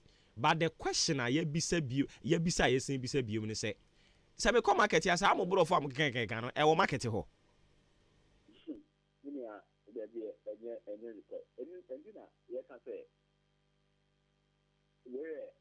Manko educated. The uko market don't say ampanampa prices cost but yes say wage gain and prices near cost. I mean I find inflation. And the area and now uko market uko so into baku 1 city. And then you call and you see 1 city 50%. And the after December 2022 so difference now don't say it's over 50%. You know I can say inflation are also by 54%. I can say that magnitude of increase are say over 50%.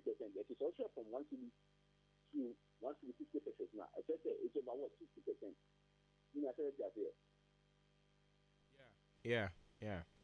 Good. And so from 1 city to 1 city 50% now. I can say the rate of inflation is also different now. It's over what? That's 50% exactly. Forward then. And without 50%, after 1 city 50%, still increasing. I call the area 1 city 80%. And to 1 city 80%, so yeah, difference now. Don't say I cost by 23%, and then I have the rate of inflation. I said still prices no cost but then the rate are slow down. I see. All right. In going forward, I was say ye kasa wi o mampani kasa wie bia no a na radio TV4 na ya fremu na ya ka ho asem a hwe ensi hwe nsesa na etia na tie saa na wose ye koso aye no ana bibi wo ho no mo e wose omman no ye nyina agitum se we nko yi nti ye nhwe na ye nsiesie na mo ayen na nkwa ankoba se we dey ye norm politicians nso behunu so yako present we are ready for be free expert for mbedi nkoma na petre na sam na fe yasan atoa so then na ususu see e was ye ni different from the akoswa over the years. Yeah, say in your leaders are on the kind of actual citizens and so share around 2020 2021 that time I say in for IMF but so in terms of chastising and in terms of government now almost on previous government and I say for IMF because of content and that exchange you can say the bond your numbers that they see but at that time IMF extended credit facility for almost all the countries in the world. And it's so cool. That sense said the debt exchange is still the solution within that period. Now we are seeing Yamamoy Yama countries. But because government now more so almost a high period government say Omako IMF and can't say call. So they were still on it. And the Omu said you will be now like Yama said and some call. And we need to have leaders that will be candid with us to tell us the truth. this is the situation at hand. The social, yeah, international reserve now, you can say it, our primary balance is showing positive. Social in terms of our importation, our volumes at the port are cut down recently because of almost to say that there is no longer traffic at the port and stuff. I can say even in terms of our duties that we pay at the port, everything is very expensive. So social our neighboring countries, say Togo and Cote d'Ivoire, most of the cargo will prefer to go and put their cargo over there, or they go and prefer to offload their cargoes over there because of what? Low import levies. But also, because of your high import levies, your cargo, your volume cut down. So the will say you're not positive primary balancer. It is attributed to also to the low what volume, which is leading to what? Low revenue. But at the same time, it's giving you what? A positive outlook in terms of our primary balance. So all these things we need to look and investigate to get a proper outlook. So share your city duplication now. And you see, we are not paying our external debt. External debt, external debt. I just say, I'm going to do a car, I'm on a new. I'm going to go to a car or city. And then to a car or dollars and a pounds and a euros. And so when you now into a car, it means that there's less pressure on the city. So you cannot just say that within the last year, the city has been relatively stable. But what I can say is because we are not paying our external debt, and then I relatively stable. So GDP, in terms of GDP, which will own the GDP? Almost all the strategic sectors of the economy, they're done in energy, they're done in everywhere. It is being controlled by foreigners. So even though we are feeling, we are seeing that there is growth in it, we are not feeling it in our pocket. It's the foreigners that are feeling it in our pocket. And so all these things, we need to change even the structure of the economy. Today, our economy is mainly owned by foreigners. So we need to make sure that there is a deliberate policy by government to make sure that indigenous own sectors of the economy. More than to say, you should be to say, Central oil refinery. Produce oil. It's owned by Chinese. The Chinese almost go for my oil. Yeah, younger tree. So we need to invest in strategic sectors, make sure say indigenous own the essential sectors of the economy, so that we will boost the production capacity of the economy and make sure everything goes very well with it. So these are some of the things that, as a government, we can also do. The government will be truthful to the citizens. Also, make sure that there's deliberate policy to make sure say the critical sectors of the economy is owned by the indigenous of the country.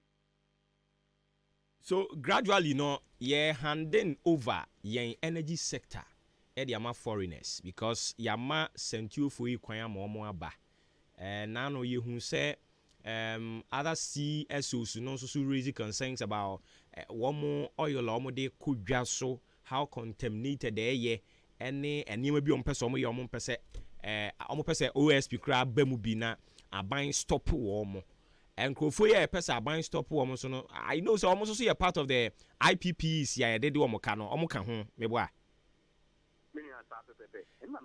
So how can we stop them?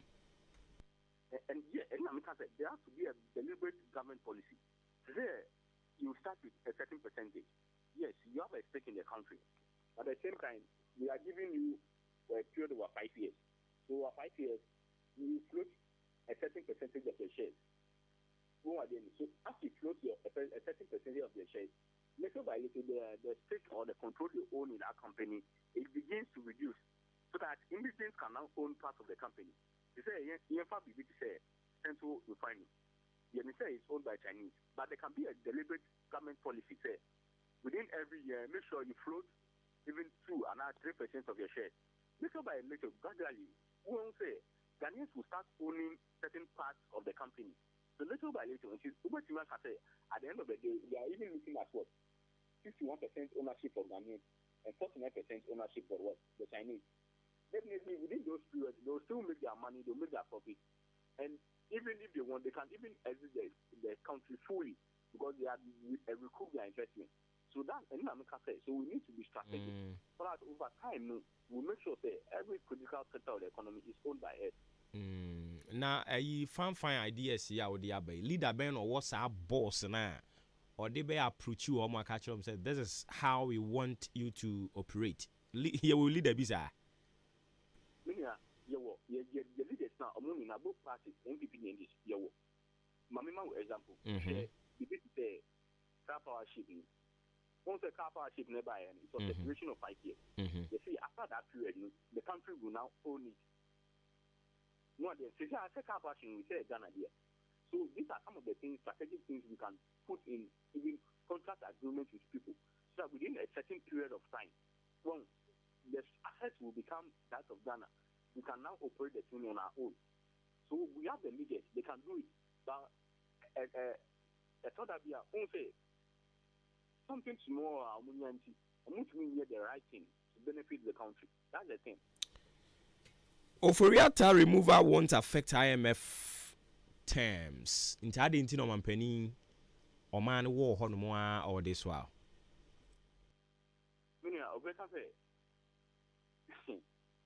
So in terms of budget reading now, almost all the key decisions have already been taken by the second operator.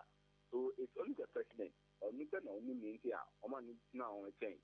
But so Kaya and now MPP or Muragi or Oporiata on Column. President in Kato say, oh, we have been about so far that the IMF and negotiation saying, by one Kasa, Wabah, Arab something different say. All communities did not affect the IMF negotiation with the external credit holders. As I said, the same person or can't do different things at 2 different times. One again, and you know, Misha and catch out your leaders are on the kind of credit train. But all leader on kind of credit train or when Masadini credit to see the certain people now, it's very worrying. Apani Mayana singing fancy be any best about one chain. Let me that. Alright, Joshua J. Clue, finance expecting any coaching and como aftermath of Nana Danko Kufuado, Sona 2024, and on and common Yugusua ye Dino, Yakoba, you bet was so at the amount. A part of Tiway and Yabasi Awadaroma. Your police in your draw, Imbusaba Mesa Amama Huadeng. Refuse to grow, and young offense Wabek. And what day immune system or Yankopon, and your ready Pedrian Musamaya Hubano, and Nasa Wunum Imbusaba Mesa, a Peja immune system Nabribia, Ya Yarientimu. Sasa dear, a month for the one, Nedi Imbusaba Mesa, Dronua dance yes, and Yarwa who ran Nipa and Yina Etimi Banaso, and in Yarwa Cassian Kaya Wutini D and a Honka. No, Yamwa. Showing you know, a boy who buy every home. And now I'm pa, one dada, no monum doctor and Rono, and num imbusaba mesanoa, and more who are deep in tea. Ya womuntim pose, Yaria Esomo. Imbusaba mesa, a walk kanshi, and you are may move bia your toe in row. At to 0246 20 8496. Imbus haba mesa, police in no edrono, and Kratway FDA, as I see. Otomrosi, who finished you say? Media down to us, no matter how far we come from. A mighty power of a buy, Adaro. I think so, or the mighty power skin ointment. Abeja, I'm a 2 year rabbit to say, Kakare, mighty power expert ointment. Your cocoa drama, Pama, will be a cocoa if you free. Say, would the Mkunis Raslas to pet, not echo. Order for Antina and Makoko and knew them. Mighty power says, so we am at him, not yet the stone cracker. We hear mighty power keep fit laxative. So we have no bomb kudu, not a kutua. We hear mighty power hip fit laxative. A bema we have no mighty power tonic. A yamasi, the mamma just dear more for sunny. Mighty power. It's your potty. Send me and your mapping for a battle of Mancolano for and then Kola Omunian Fiedum. At 0242 725 009. And now say 0243 122 192. FDA, a good game crack to my Lord who began it. Sasra, Bemani, which are for me to Manayido, Pepiasia Pedu, Chechai, Onyemreda, Semen Saluto, Salute, Simpio the Puff from Ebejamanso, Gassam Super Plus, a latest, or Swabro War, and Sosios Ravia, what you Payara Mokusis Tower, a wound to Mintake, and the Gassam Super Plus, cement from Pepiasia Pedu, and your waterproof, no waterproof, not this super cool cement bar town in Ponet, Masan. Contractors and it, Gen 42.5 hours super strong cement, and also that. Iron rods are papa, nails are papa, size beer, marine border air strong at your Pepiasia Pedu, or roofing sheets are baswano, alucin, galvanized, aluminium, IBR, IDT, and an accessory. A while being out binding wire mesh, headpan, felt, pickers, shovel, no flat, run, loading, or blocks machine, 8 blocks, bidding, solid and hollow, 5 inches and 6 inches. Some supply sand, stones, quarry dust, and in the idea feeling, Pepiasia Pedusuna and Nema Border fame, Sansu Casa, Otonia Madudua, Edico Jau, or Dan Pepiasia Pedua, Abuabu Road, near Akim State Junction, Jubilee Hospital, side also, Sansu or Dan New Market opposite, or Atim Swedro Road, opposite a Penning Junction, and at Tiasin our Arenias, friend on 0244 166 937 or 0208 299 115. Pepiasia Pedu Enterprise, Anna, a density for secret provider. Abina, yanitam yankoi. I was a copy of Dronumu. Minantika cry and my bread. I watch Yagumiso. Mensuminti apo. My hojo. Ma posu to me. Machinka say me ya. Mintinumo to chumi ankasa. Iboye. Ah, na our father Monswane. One chancran ebe you. Yantiapo. Na anyuye. Mendia J. Na heba for ya waya na heba mixing na fever mixing. Woman dear dufuphobia be Joshua ye frano na Ibo mix. For general well-being, I don't know some yario. Ambassador, between your Jumaden, na Ibomix no, a yema will be on to me, and Nasan Honam Yen, a Tumian to you, one more can cane. What yes, you know, crowd. Na you know, my 2 year yent mini dean sway. And no Namobe here, na herba powder, a best yes, Munipediano, and what did be back, no Driani by a mode, I'm a multi-beardy. Na herbal powder. Not even a boy, and then our pharmacists, herban over the counter shops. Dudua, na herba ventures. For 0244 774 206. FDRG Jedian Crack so yatum. One day, no be 2 days. One day, only one day. One day,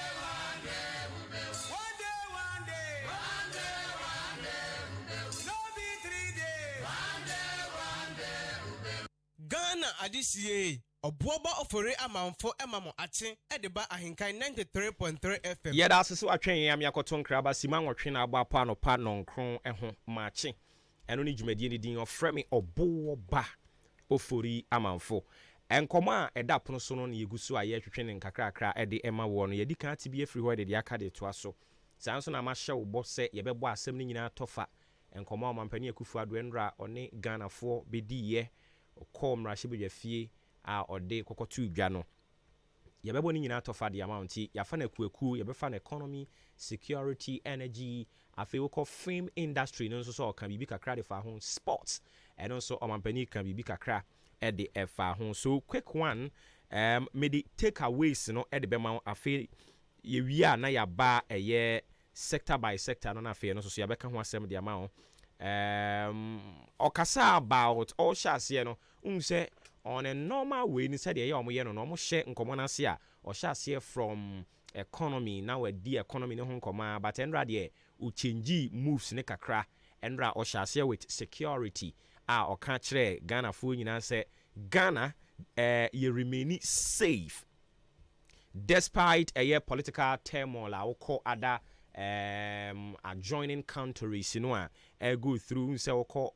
Burkina Faso yeti bintime ho ase kakra bi wo ho no mo ku ko so wo ho sanso na Mali nso so kakra ko so wo ho any other countries o mo twetwe ho ehia no enya de no mo wo asumdwe nanso so ni nyina mu no o kire se Ghana ye remain safe emfa ho ne ne e ko so wo West Africa aha enyina osan ekasa about the fact say once our non year president ne de o owning up all the responsibility enti papa mu boni mu na ban no ne successes ɛne ne failures nyinaa no ɔyɛ ɔmampanyin ɔno ɛna wafa ho soboɔ no ɛde abɔ ne bo. Again, ɔsan di nkɔmmɔ about performance tracker no ɔkyerɛ sɛ ɛbɛboa Ghanafoɔ ama wɔn atumi ahunu the status of a government project ahodoɔ a wɔn ɛyɛ deɛ wɔn ayɛ awie deɛ egu so kɔ so baabi a percentage ne duru ne nea aka ho nyinaa no ɔkyerɛ sɛ performance tracker no bɛboa Ghanafoɔ ama wɔn atumi ayɛ wɔn personal judgement on the project of government. Afei ɔsan kan sɛ ɔmo enya alternative funding bi a ne nyinaa no ɔmo ɛde ba bɛhwɛ sɛ la General Hospital project no ɔmo betumi a completing within 28 months. Bosome mako aduonu enwɔtwe ɔkyerɛ sɛ ɔmo hwɛ anim sɛ la General Hospital no ɔmo betumi awie. Before ɔbɛka la General Hospital no ho asɛm no ne yɛdi kan kyerɛw sɛ contractor a ɔmo di kan de ma no ɔkyerɛ sɛ COVID bi ne nneɛma contractor ɔtɔ so mmienu ɔno nso so toto paapaa so akyire yɛte sɛ ɔmo de kɔ akɔhyɛ agenda 111 no ase ɛne sɛ ɛnra ɔmampani asan kyerɛ sɛ afei de nyame adom ɔmo asecure alternative funding a wɔmo de ba bɛhwɛ sɛ ɔmo bɛ complete la General Hospital no de ama ɔmanfo a ɛwɔ usu labadi ne ne mpɔtam hɔ no within 28 months. Again ɔkyerɛ sɛ new presidential policy on football ade ɔmo ba bɛ unveil nti mu a mo bɔ ball no ɔmo de presidential policy bi de ba ɔmo kyerɛ sɛ ba bɛ boa mo paa ɛno na anɔpɛ yi Joshua kyerɛ sɛ wɔpani ni nya n'asɛm waka yabrɛ afei 5.8 billion Ghana cedis ɔkyerɛ sɛ ɔmo gyina ɔmo nan so one day etua de ma bond holders ne deɛ sɛ mo yɛdi ho nkɔmɔ anti munim dada ɔsan so kyerɛ sɛ kenofori ata pamu a yapam na nasɛ gya yagye ne dibre free ne nsɛm no nya de a IMF wɔn mo nhyehyɛ ya Ghana yɛdi soɔ no ɛde nsesaeɛ biara ɛde ɛbɛba. So these are some points major points yɛpɛ sɛ yɛka ho asɛm ɛde kyerɛw. Afei yɛfa no sector by sector no a I would want to start with this one. Afei mimra me wie wɔ ha economy kra de anɔpɛ yɛka ho asɛm ɔkyerɛ sɛ macro economic indicators no ne nyinaa point to the right direction a ɛkyerɛ sɛ sisi a Ghana economy no a ɛtɔ nsuo mu no peking kakra. Inflation so ne nyinaa nim sɛ na nam 54.1% somewhere in December 2022. Nyame adom say 2024 yi somewhere January no ɛna Ghana Statistical Service mpanimfoɔ ebebu nkonta no ɔmo kyerɛ sɛ inflation no aba bi duru 23.5%. Ɔmo target ne sɛ ɔmo bɛkɔ single digit before a ɔmampanin n'ani so ade hunu anasɛ ne tumi yɛde ahyɛ ne nsa no ɛbɛba awieyɛ. Still on economy no ɔmampanin kasa about real GDP growth no yɛka sɛ GDP ne yɛ ɔmamu ne nyinaa yɛ boaboa no adwuma yɛ ahode a yɛwɔ ne saa nneɛma ne nyinaa no ne nyimu no na ɔkyerɛ sɛ for the first 3 quarters of a year 2023 no ade a average ne kɔgyina 2.8% a ɛyɛ higher than almost targeted rate of 1.5% for 2023 na kyerɛ sɛ ɛtumi ɛnyiɛ ɔmo de ɔmo targete sɛ nka 2023 nkɔ awieɛ no yɛbɛnya 1.5 but ɛkɔ awieɛ no yɛnya 2.8 na kyerɛ sɛ ade a nneɛma tumi ɛnyi kɔ n'anim kama. Ebiom still talking about the economy no kyerɛ sɛ CD no nso so no so ɔbɛkae a somewhere 2022 no de ba no the way a na ɛhwirihwiri no nyame yɛ adom ma 2023 February afimu ani adeɛ sɛ CD no ɛhyɛ ase sɛ gyina ne nan so kakra ɔkyerɛ sɛ wohwɛ cumulative depreciation no wode kɔ percentage mu a na kyerɛ sɛ ɛgyina 9% between February and December 2023.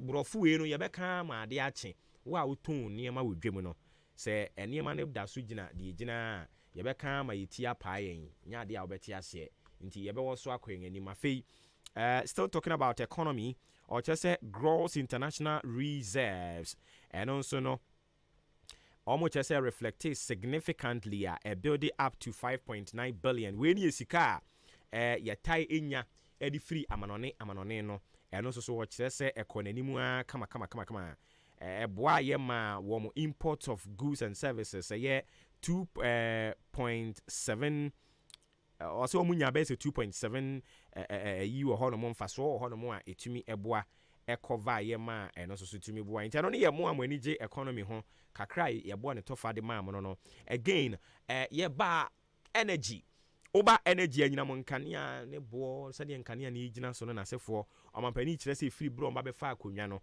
omabom ho modern a energy sector debt ka o mba be to ye wo ho no omatimi a reduce no considerably a to say omaba betua ka no bebre no a afi IPP ni no independent power producers womo a Sentio oil refinery cracker ho bi omo boa my energy ya GBD free glycofo so cracker ho any omo aka ho no omo do so safo no any from independent power producers ya omo ni Electricity Company of Ghana na edi juma na eno no kire se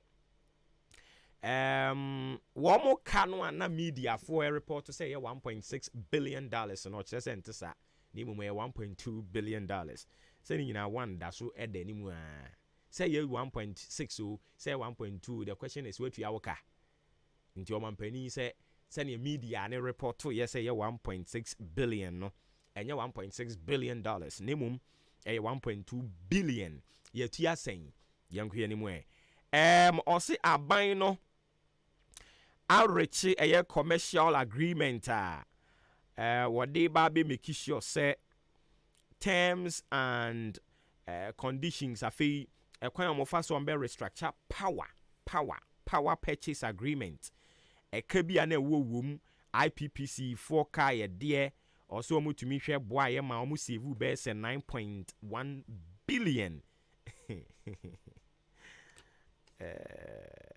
9.1 billion. And you have been go to Yakanwe. Chesa yampeni mfui. Odi ameba brofuna me kan ma minchiri bunchira o.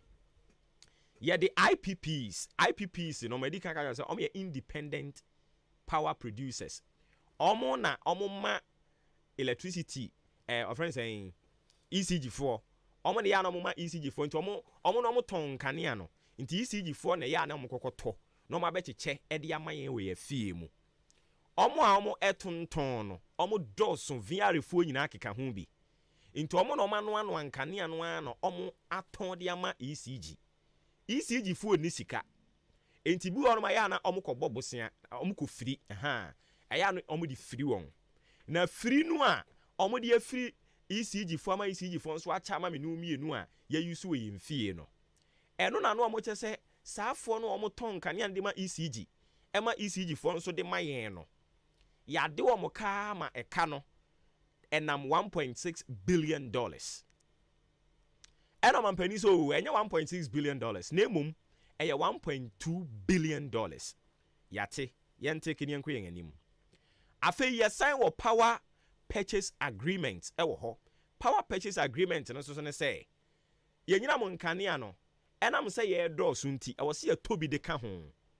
Enti nkrofo bi wo ho no ya no mo tonton bi wo no a bibi ti say generator a ye de be power na yenye yi no. Enti saafo no so na enu mu di enkomo no. Akuti aba ewo mu ne say kanea agreement yaban otwa mu ne wo mo ye yes o ebia mo mra beton generator mayen o ebia mo mra me noa kanea ne bi mayen oho mo mra noa se de be ya ibenya bia cha mayen manfo nti saa edwadie no ekoso anase nkomodie nkitahudie no ekoso ewo power purchase ho no eno na o che se omo ba ye omatimi ne nkofo asan di nkomasan restructure o ebia ye ne company A ya agreement di kind company A can say obetua te say 5,000 omo ba ye omo ne company A ni di nkomo say there be 5,000 ye ni ntia yes re mo nte so nti mo yentua te say 3,000 and a company A no a previous government ni di nkomo ni gitum so okay mo ntua 3,000 no omo save saying 2,000 afa company B ono so kan so obeton te say brush amayen near dia papa ye niam ho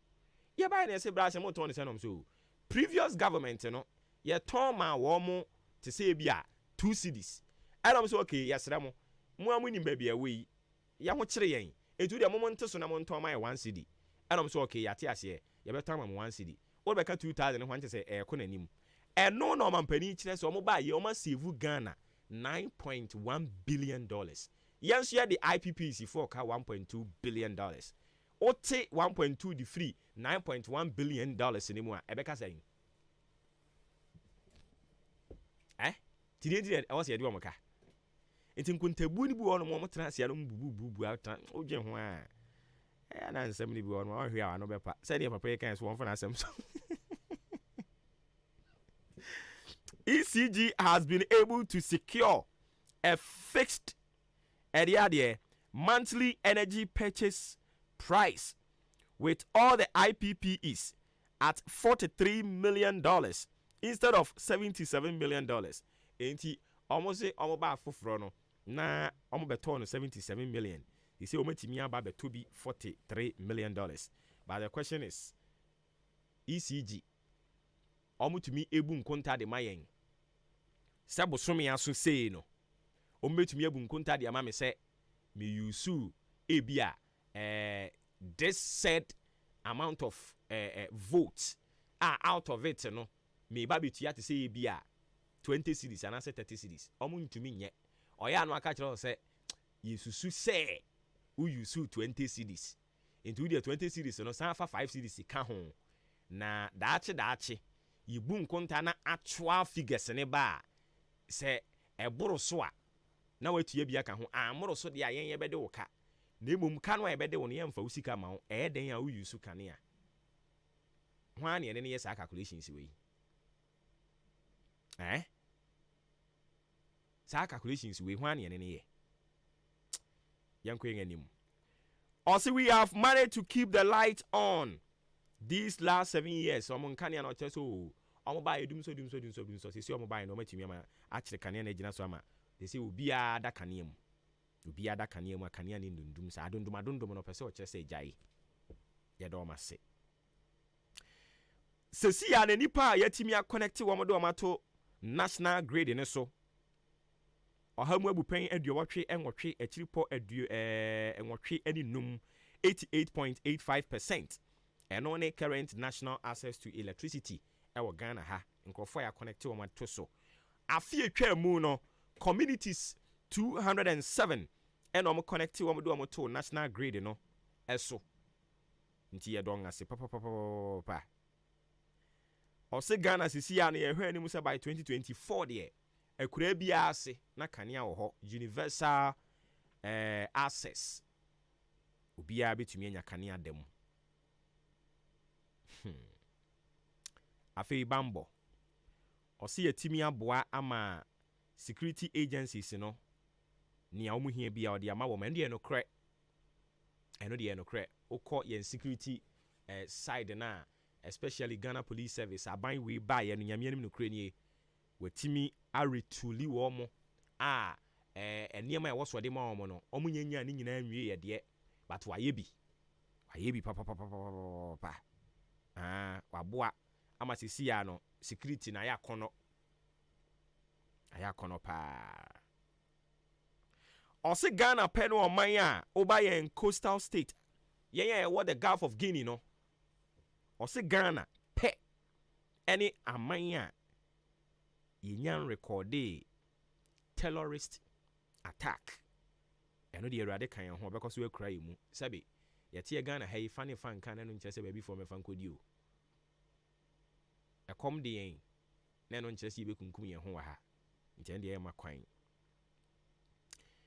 chieftaincy and land dispute over Ghana ha mo a ye pe pa enhensem ho ntokwa we si we na wasu di ade we se fan si ha ensem bebre enano a Queen Elizabeth wuye o te se nkrofo bi ato santen aden a akonwa ne ye mienu hwan adi nti awasi we nso bedi o te ye wante yen yete ha yi ye betwe ho dawira amana te odi kuro afiri mu a se be ye benye odi kuro fofura amana ba na ye bibia wo ho nti wo chese no so matumi ahwe ama omo esiesie sa ukoboko se ya boko ho no eyade a menteme ho ase no kakra iwowom oso muguso omo hweso mbebo mo ho moden o chese emfie bibreni omo baye no omo make sure se boko ntokwasem no ɔmbɛma adwo ɛno koraa nam so ama radio stations bɛyɛ sɛ 9 ɛna no NCA yɛsɛ no ɔmo propagate hate speech ɛwɔ Upper East hɔ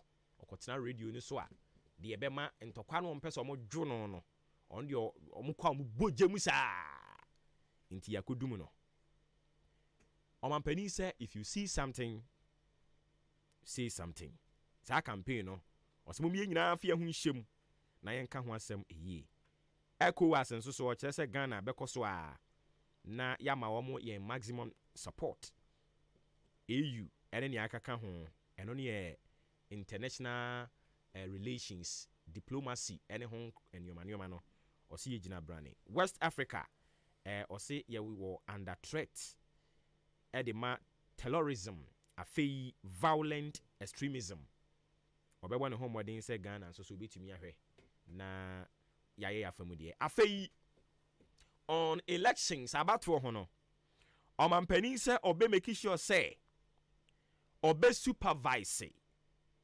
credible and a peaceful election abatoɔ no yɛkɔ akɔtoɔ no deɛ obɛdi nkonim bɛgye atom ne obɛlusu bɛgye atom ɛbɛyɛ asomdwie a ɔkyerɛ sɛ nyɛ n'ano fafa saa kɛkɛ ɔɔka kyerɛ EC4 ayifoɔ no electoral commission foɔ no ɔɔka kyerɛ wɔn pain ɛwɔ so wɔn ne political parties ne yɛ adwuma because wɔn na wɔn yɛ stakeholders nkɔnkɔhyɛ ɔdan mu nkɔkyerɛ sɛ mpɛsi yɛ sei ɔmfrɛ ndc mfrɛ npp ɛnde ɛba sɛ ɛbɛha adwen ɔsi aban bɛ make sure sɛ government institutions no yɛbɛbɔ ne nyinaa ho ban na adwuma ɛwɔ so obiara yɛ no obiara tumi ayɛ na afei Ghana ni onyam a yɛwɔ wɔ abatoɔ ho no 7th December yɛnsɛɛ no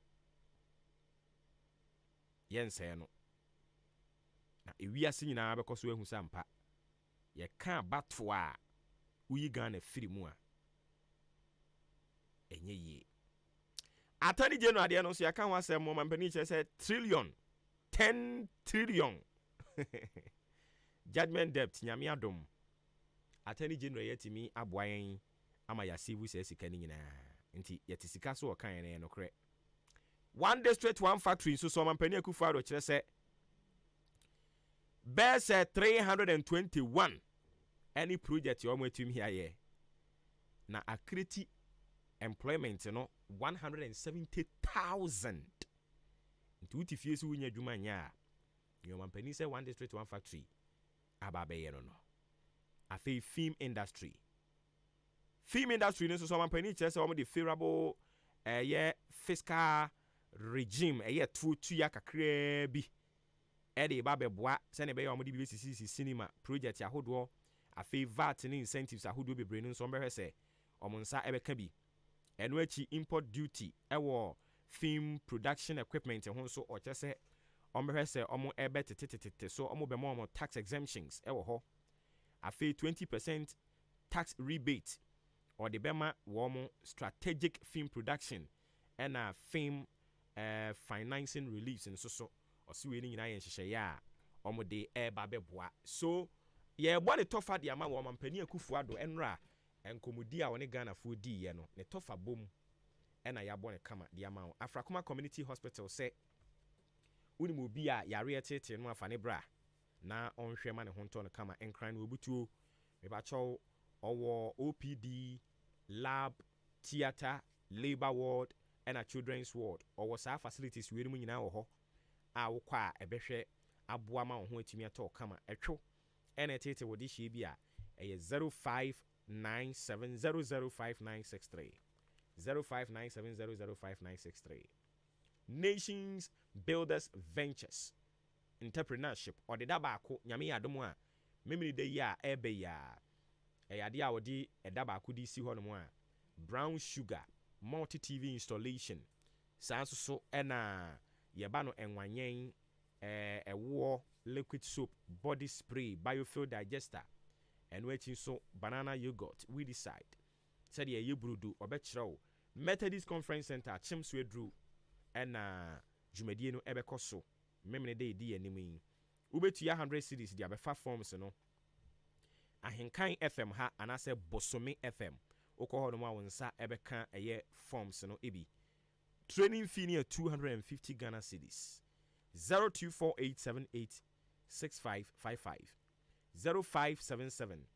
0577-216-809. Nations Builders Ventures Entrepreneurship. I say we train you to be professional.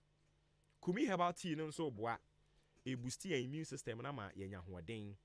Me pa choma wonsanka bi wonsaka bi a ode eye tea bag ne betu nsu ehiem simadu kopim edunum ntem mane ndwo se ne ebe ya obetumi anom emfa si kire nka emfa milk nso nka ho nomene saa na enya wo ho adwuma apefo entumi mfa bi wo a wonso awo a wo ma obanufu entumi mfa bi akwada a wenya below 10 years ono nso entumi mfa bi oman mu ba bi bia yeton aduro etitiri always War Green Pharmacy, Masari Pharmacy, Chumesi Drug Store, Amwafo Pharmacy, or Chiniba Drug Store, Kennedy Drug Store, Bosome Pharmacy was Swedro, Wafaya, Ewa Chianse, Yemfred Dr. Paul Kumi Minta, Ewa 0248 71 0248 716402, and a 0503 785656 0503 785656. Bright Senior High Technical School so ewo kukurantumi. O say men kan chew say fa obani bra. Agric Science, Business, General Arts, General Science, Home Economics, Visual Arts, Technical or chewo mo we ni mu nyina. State of the art science and a computer labs. A teacher for now honey experience some science examiners. Na omu ekra enviable recorder 100% passes no a must. Oko tra won sabeka. If free edi abo Bright Senior High Technical baso abepemene. Me pa cho fa ba de bra ne ma ne ntete na omra me pani papa. Achim kokrantu mi no okufu dua nchen ho 0242 07 1185 0242 071185 and a 0277147727 0277147727. Bright Senior High School or sign what Bright Remedial and or Bright Basic International for Bani Bra. If free and quala brimuno young catching young now me penny papa. Building dreams, shaping the future. A bright. Ye free one more idea ni chim ewo Jubilee Hospital.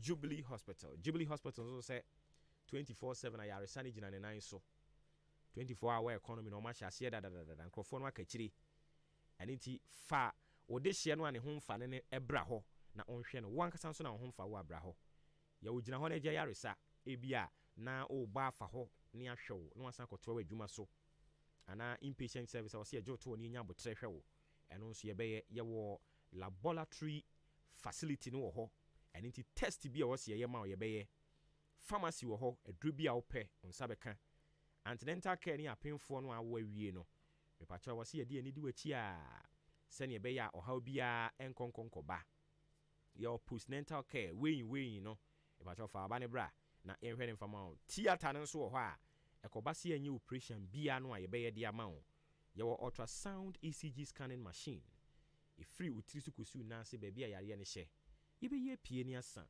ama ho ato kama wani anase wo sene hawa eya no ato afa ho ne ahwe wo ye gi insurance aban ne ankrankran de odan aboabo amantra twene kese no so na be hu ne yen 0244 575799 0244 575799 and 0241784645 eya no afre wo mo na on agye so ye beba fie ha no mo na afei ya to ankoma ne so ye kwa animu no ye de akamu nso so e de beto aso ama wo ukua da bia ye Brem Central Municipal Assembly munim dada na afei yakwakodi ho no mo enkomo eno ne ye bridge sa gap between assembly no ene omanfo a etuato e de ma wo me mo mpanimfo a de sa initiative we ba na baso Jesus mache me Jesu minia chairman minia bia boko de adom erade ase obo so ho ye de nyame adom ye so ye ho ye pa na wotwe asan awie asan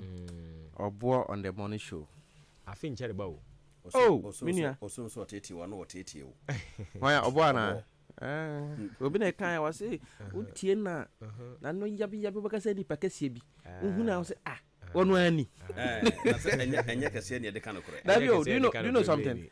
One is on set. The voice that comes out now. It looks so voluminous and deep voice. Mami enyo to e so nyame nhira na aye me sa. Okay. Nyame nhira. Okay, yeah. We trust you. A friend is saying also feature abosom. O say de mpe bia mo nka. Wa tisi wo so a. Ya do beba mani. Yeah, bia mo nka. Minister Assembly boko binua. Anopa ya dia chi today is another special Wednesday. Dia chi dia mayenchia ye ahenkan tiefo nyina. Sa. Wa ma mutie nyina anopa echi amo. Me ma me bi wa feature ha ya Philomena Dwamina ne ma me. One dia was radio no. Jama ahenkan mato watwatuaka. Ya dana se. Nti otie nti anopa ya michi anopa. Minchia ya ma me chief executive. Wono so tie. Ni radio ni sini nchanse. Ana wontie no kotie he. Otie pa otie anopa so ya chiano pa ya community director ne paying for mo dimension no yeah MP deputy minister for health designate anopa so ya chiano. Okay. Nura menua ya koye some community engagement wo nkwantenom with the stakeholders to find out how to operationalization of nkwantenom market. Okay.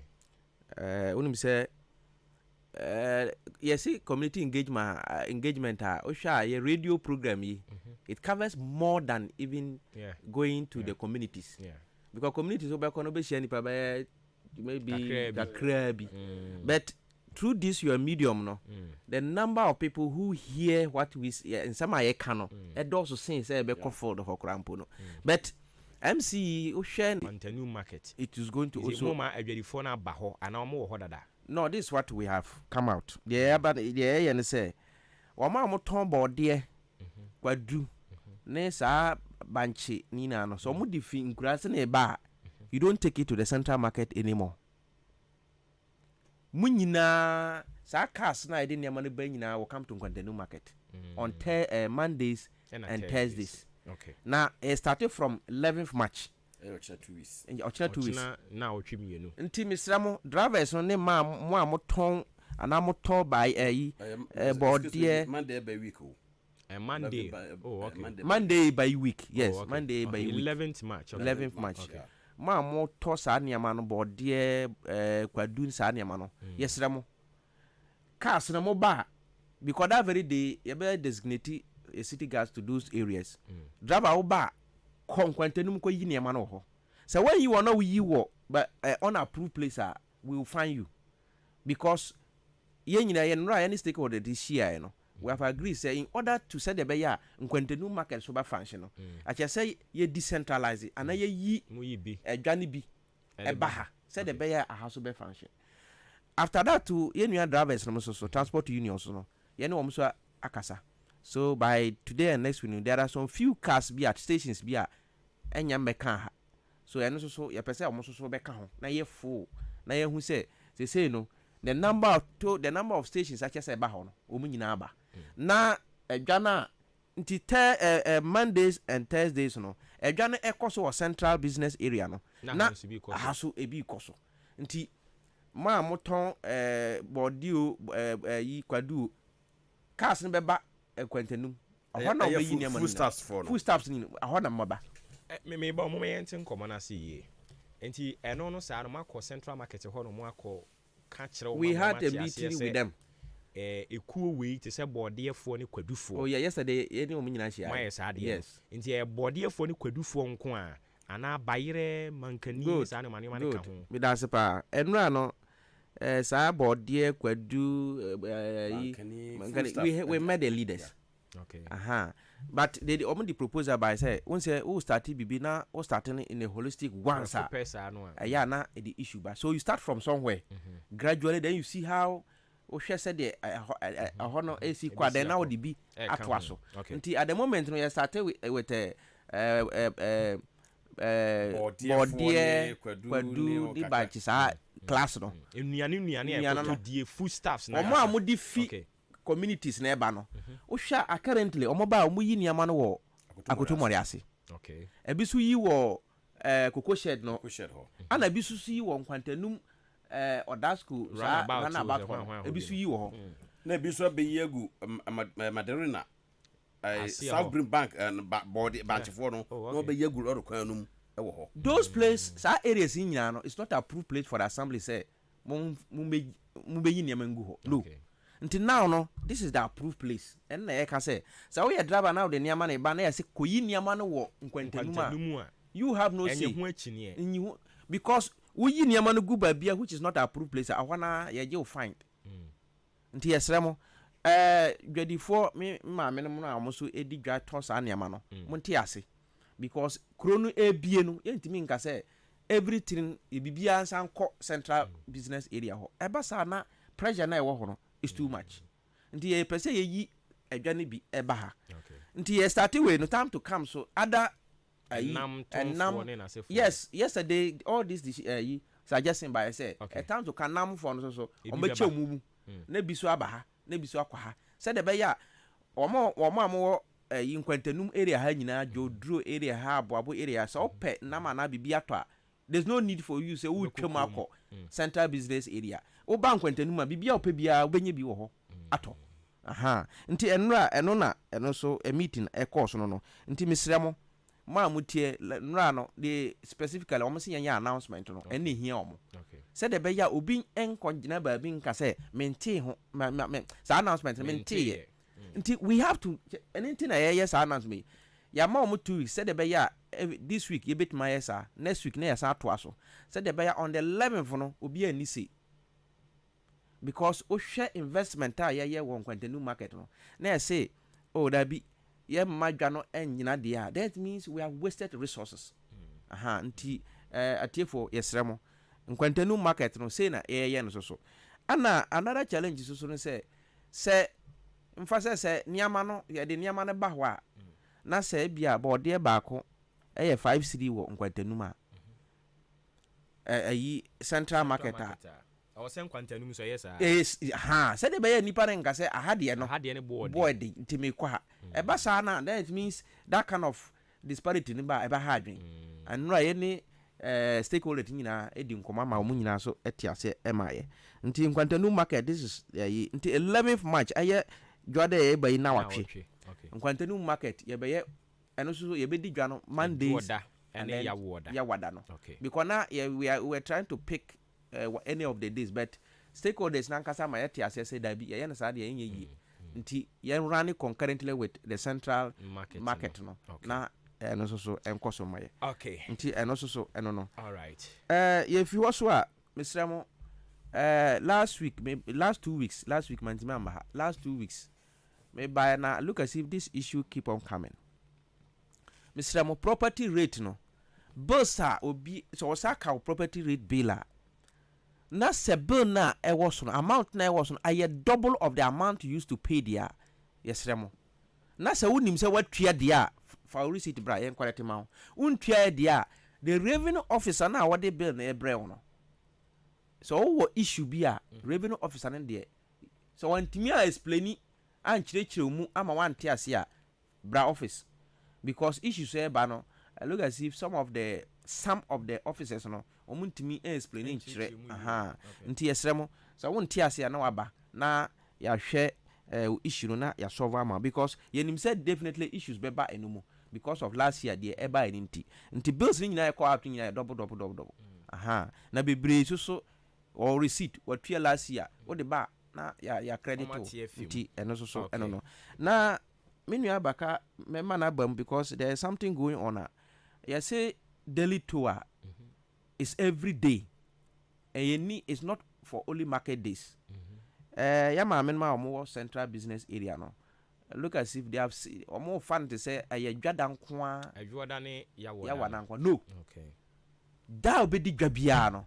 You are supposed to pay a daily tour. Okay. Until my mama menu abeka emremu because ono anope issue no ono na all handle and no. All right. Any NTA chairman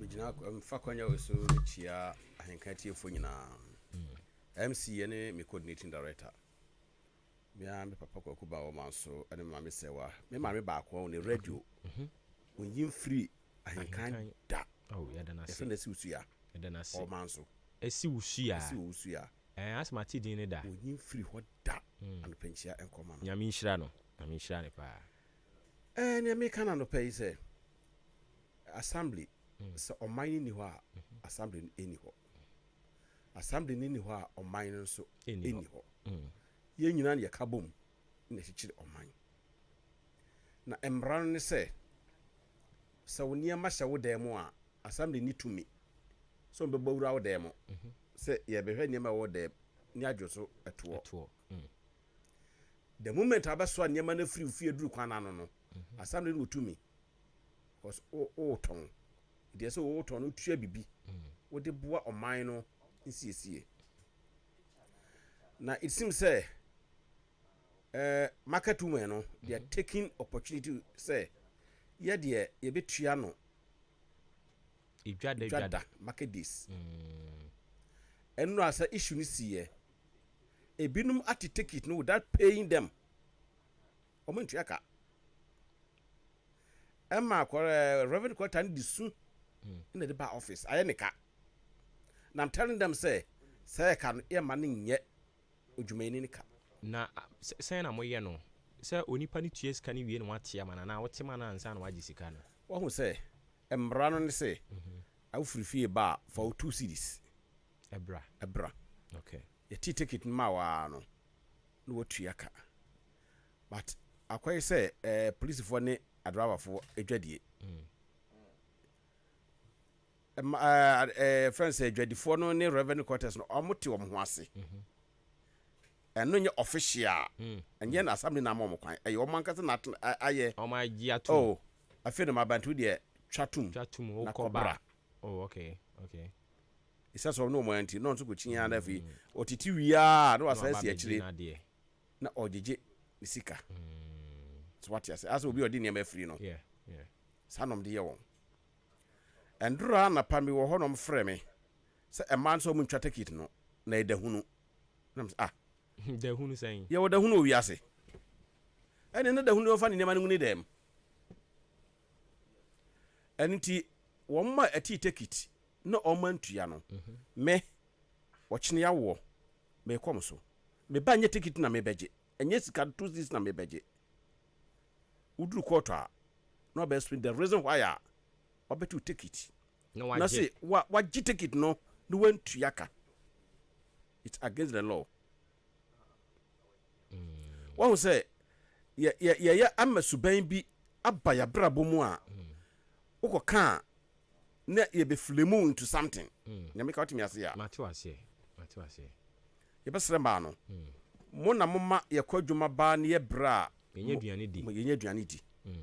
Se moko fa niema no so nyenso ya nkwa adwuma manya sika ma beto a mo be ne dai enti ye boaboa ye ho from Monday to Sunday I just niema gudem betwa ticket yeni eda mo de kwa asore na ka se wo be kono na dodo na akatom niema so no mo kwa asore wa miesu ye ne uni asem ba se bada nipa miensa na abiesu asa nipa miensa no ombetua ticket e ticket no yeni holiday wom any daboni wo ni dapa e wo mu ati mesra wo say omum taking note of that okay wo ma ati take it no man twa no mu ni wo mo mesra mpanifo say enye say beba no efe na obi betutu ne ntoma obi be hye ne political yi bi no de abasa me be pachew we are moving the nation forward we are moving the Brim Central forward ye fa sane wanu ne mamra endi won emredi wo ma ebe set example dia ma akano okay made us say ya beto aso me pacha fe na de fidi na to ha no higher Ahenkan 93.3 matching ni dwumadie no edin ya ni mpanimfo from the Brim Central Municipal Assembly na ebon komo e wa ha na dwumadie ya ode nyina na companies bi ada Roma no makeka musika si ani a omode tai achi Frimpon Enterprise adwumawura no adwumawura ne ho bon afiafie mu na me say adwumawura de afekura ne yeba be pore ntaban anim aburunkuma egun hyirani na etikuma kwadu na be so abiribra ye kopa saase na soto ayi bibie ne kurom ha no uhu pɛ no adwon so ho Frimpong Enterprise adwuma wura san ka no ho adwuma wura san ka no ho ama nkrofo pressure kɔ soro na me sɛ ebeti ato mo yam ne asiesie wo mo ahye nyame de anuonyam Frimpong Enterprise asan de electrical shop aba endra me hyeda akote ya no ti ekoto fridge guide and a TV guide ewo ho kabede na yo ya oze awa hima ewo akuna na animu ha abrosan na animu ha akuna na se mo de mo bia o hu ba bia wo no akwaje nto What's the bizarre one? Quite in oh, I didn't say Cotobom Gravy. Yeah, baby, I shall be able to. Obi that I only say, as about okay. Obi display apatesi war the same area, forest area. Or why when the bone say, as some of them I be also. No, I'm who say, Adwuma-Adwuma Frimpong Enterprise assign a BA electrical shop. And run will be a no sisi o tadia ni achewade tadia ni enchewade sa na ekoso ho nti say electrical cables na wo pe electrical bulbs na wo pe say lamp holders na wo pe say wall ceiling fans any ni regulators brand bi a wo pe okoho no mo awonsa ebeka sa so na multi socket okoho awonsa beka bi me ba cho pliers na wo pe brand bi a fridge guide and ram ko to bi ne ne ka ho so bebre no akwa won sabeka course ahodo ye wo 3 pins wo ho ene di akaka ho e ba cho ko ho na ma won sanka wo electrical gadgets ne sa anyoma ni nyina ne fa kokodi udwuma liberty kwan no amu oni ako nana aburo san no ena edi enmuhwe obefrɛ Frimpong 0244 897525 0244897525 and a 0242 111236 0242111236 numbers ya obefrɛ eno ne electrical ne ho nkomo no no enbre ya na bi ano ate atom pacho de opɛ bia kone kokoto watete bo no sunza fe ya no bi ano nti no watete nyoma ne so otɔ wie ya nso no wakyɛ wade koso den wa ako na aburo san anim ho no mo liberty ekwan no mu hɔ a epacho ya na wahye ne nso amayen na emom eja kokɔ no de so ni mabia ya so no Mandarina Hotel ase ho no mo ni eja kokɔ no ankasa o ba tan no o deri buruburu ye tubia na de akoso ha me se ye betu a suso kuro mu nyina ama nkrofo adwane afiri kuro yi mu me pacho Mandarina Hotel ase ho no mo na open provisions ho niema ka de ka ho nyina no no mo na ewo afei Canadian Bank dan no mu no so ye tu jani bia koso ho de drinks ni nsuo nko a ene ye ton ewo ho saa so ena nkwanta new market ho no so no ho so ye wo ye nkrabata ni bi wo ho say ye provisions na wo pe cosmetics na wo pe say drinks ni nsuo na wo pe electrical new mic ka ho aye ka ho asemi na wo pe no odi ane se obekɔ Frimpong ho no mo nsa beka ni nyina bia Adwuma-Adwuma no wadi papa che ene nti Nyankopɔn so guso a wo hyira no a 0244897525 0206473953 numbers ya befre ni ajo so ne krakra mu no Pepiasia Mpedu Enterprise ono so ni mu odin keke e ba cho say ye Gasem Super Plus na wo pe super cool ana say super strong na wo pe okɔ hɔ no ma won sabe ka bi iron rods no so nketo akɛse ne adantemo ni nyina bi wɔ hɔ no mo ye ba ne nadoa no so a size bi a wo pe on sabe ka strong marine balls wɔ hɔ nkyɛnse ade crew dan so no ona horo ye papa binding wires wire mesh headpan shovel no me ne yɛkeka ho nyina ne yɛka nyina ɛyɛ mason for brofo e ba cho won ti ase nha ho kɔ Pepiasia Mpedu Enterprise wɔ mrantie ne mabaawa a ɔmo abotre bibisawo o cement no mpacho de koye den chirichiri mu kire no so okay ene obehia super strong no obehia wei obekyerɛkyerɛ saa ne ma wei nyina ama watimi ate ase ɔwɔ cars akɛse wɔ hɔ no ma sɛ wotɔ nneoma ne wie na ye kan ne ehunu sɛ ɛwɔ se ye de kokogya wo a entempa so ne ye de akwakoja wo na ye kama 1000 kra wuntua ɔdan boabo Akim State Junction na obehunu yɛn saa so na Jubilee Hospital nkyɛn hɔ a obehunu yɛn enkwanta new market no nso ye no ndi animhwɛ suaduro yewo apiani junction ye ne di animhwɛ achiase nso ya hwene ase 0244 166937 0244166937 and 0208299115 Pepiasiam Pedu Enterprise or boying ama dansi no ay kama pa and for afi ye baby we yo me da say go be send me text message okay or see a friend Kofi also Jesus you said community engagement you have been going on radio from one radio station to another every week is this one not more than the community engagement you are talking about?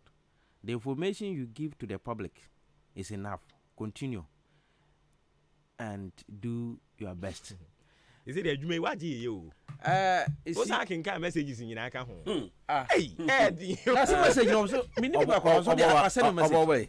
Eja, you see, no, a solar baby, a better better working. I am one cry. Now, message about hacking messages about who you so me that's it. Me that's it. Not the more Boban work. Last be me bahana or ye me that be your co-host. I do not persuade any. You know what? But I'm surprised. Oh, I don't know how the person got my number. And then, what me send me a message. You remember last me bahab obisu sa send me a message. At here for yes, it's true. They say buy announce number no. Na messages no can say they are we no. I say co-host. So I know there's no I can. Now you do attempt they are on kind. I send message what I don't the man kind. What was my kind? I say your mouth sweet, you talk too much. Master, keep quiet. That the one kind. Yeah. I don't there. You know, definitely. It's definitely you have some of this. Now messaging and also kind. Media was some kind. Oh, jai. Yo, at here for a year back, Miss Ramwa said na edi kaika nkwentenum issue no. At here for young person. Dan fefe si hoyi station kama ye ebeye kwa nti na epese edwa no oho so enkoso menua obo menim se wako Kumasi station recently. Oh yeah. Have you seen what is going on there? Sure. The quadrilateral now we pavement blocks no. Or say by 15th of this month over Hanover. No so. On ya Hanover na makas na kwa adwuma. You see the beautiful worker ye wo. There be a man, he goes round to do that monitoring every day. Oh yes, I'm happy. Near we are sitting and say, as a papa in 2 kwan. Debbie. As a papa on 2 kwan. I'm quite told you to fear. No more boneno. Bonnet, the baby 2 minutes, no true baby. I don't dare no crow. It's true. It's true, pa. Because Nyama ye wo, ye man see her, and yes, projects are coso. Project coso, and yeah, easy. But you know, we be said obo crying no. The good thing will never be heard, but the bad goes faster. But before I will be corrected the bad no na. Oh, we never that corrected. And for more message, I'm going to buy basically Nina F in Quantenum operationalization of Quantenum market. And now, I'm board dear, Kwedu Nisa, foodstuffs. Buy Musoka home. Oh, no, but at the moment, by the day, we are yet gradually. Yes, starting. This is more chassis from board dear, you Kwedu Nisa, you say. So more bad next by 11th of. With the effect of 11 of this month, next month, March, no. Joada ebe na watch no. Obi ya ma obi an yi board ya na se kwadu ewo akoto mo diase. Ana se cocoa shed ana se kwantanum ha. Obi be ba be yi board ya ni kwadu ni nyina wo what do you call it? Kwantanum market. Ana ye drivers no so ye transport union so. And no so cars aka no. And no so by before we move beba no. Yi markets for farm produce for there my now almost so and I said na me more my baso o mo atiase ko ho oh matiase ko ho there let's be frank I'm very happy say me ntwa wanu o matiase ko ho asobachefo papa oh and there you cannot get everything o mo lodu wo roundabout ho no kwantanum ene o ma Agent Liberty ene o so furo kwa Liberty opposite sankrofo no a free live if na we in air kono yes you know but you know be adwuma because but do you know something enra is it got chika bi got chika na look as if one load station on na man na opeke no mo chi no at the spot find no 500 cedis. What ya? And he was he has to call the Kauna. And the Kauna said, I know they're saying Yanasama. Because Mr. Konako Luduman and into Makobuko station amount. Well, until the question, yes, said drivers now, most of them bought a ye trot on say. So, all bought trot court to say a ye. Now, me make me a station car, me see station. How do you expect to say me Meludu? And this are canceling in ano, we have to seize. Ya more man stop wa, a very difficult. Okay. And also, yeah, that's aka ma memfa we ntwam no bra ye kono ye dika disan komo we mesre local service staff and civil service staffs no omo pre appointees mesra omo ntu omo hofo se na no ye kan ho ya kan ma nya ba ne de esem san remind won me person bi be for into victim ebekọ for how e de abre no okay ya akura ye ni bisa ya se ye da se mudi time no ma na fi mo be gina kwa so na mo pa mo yen God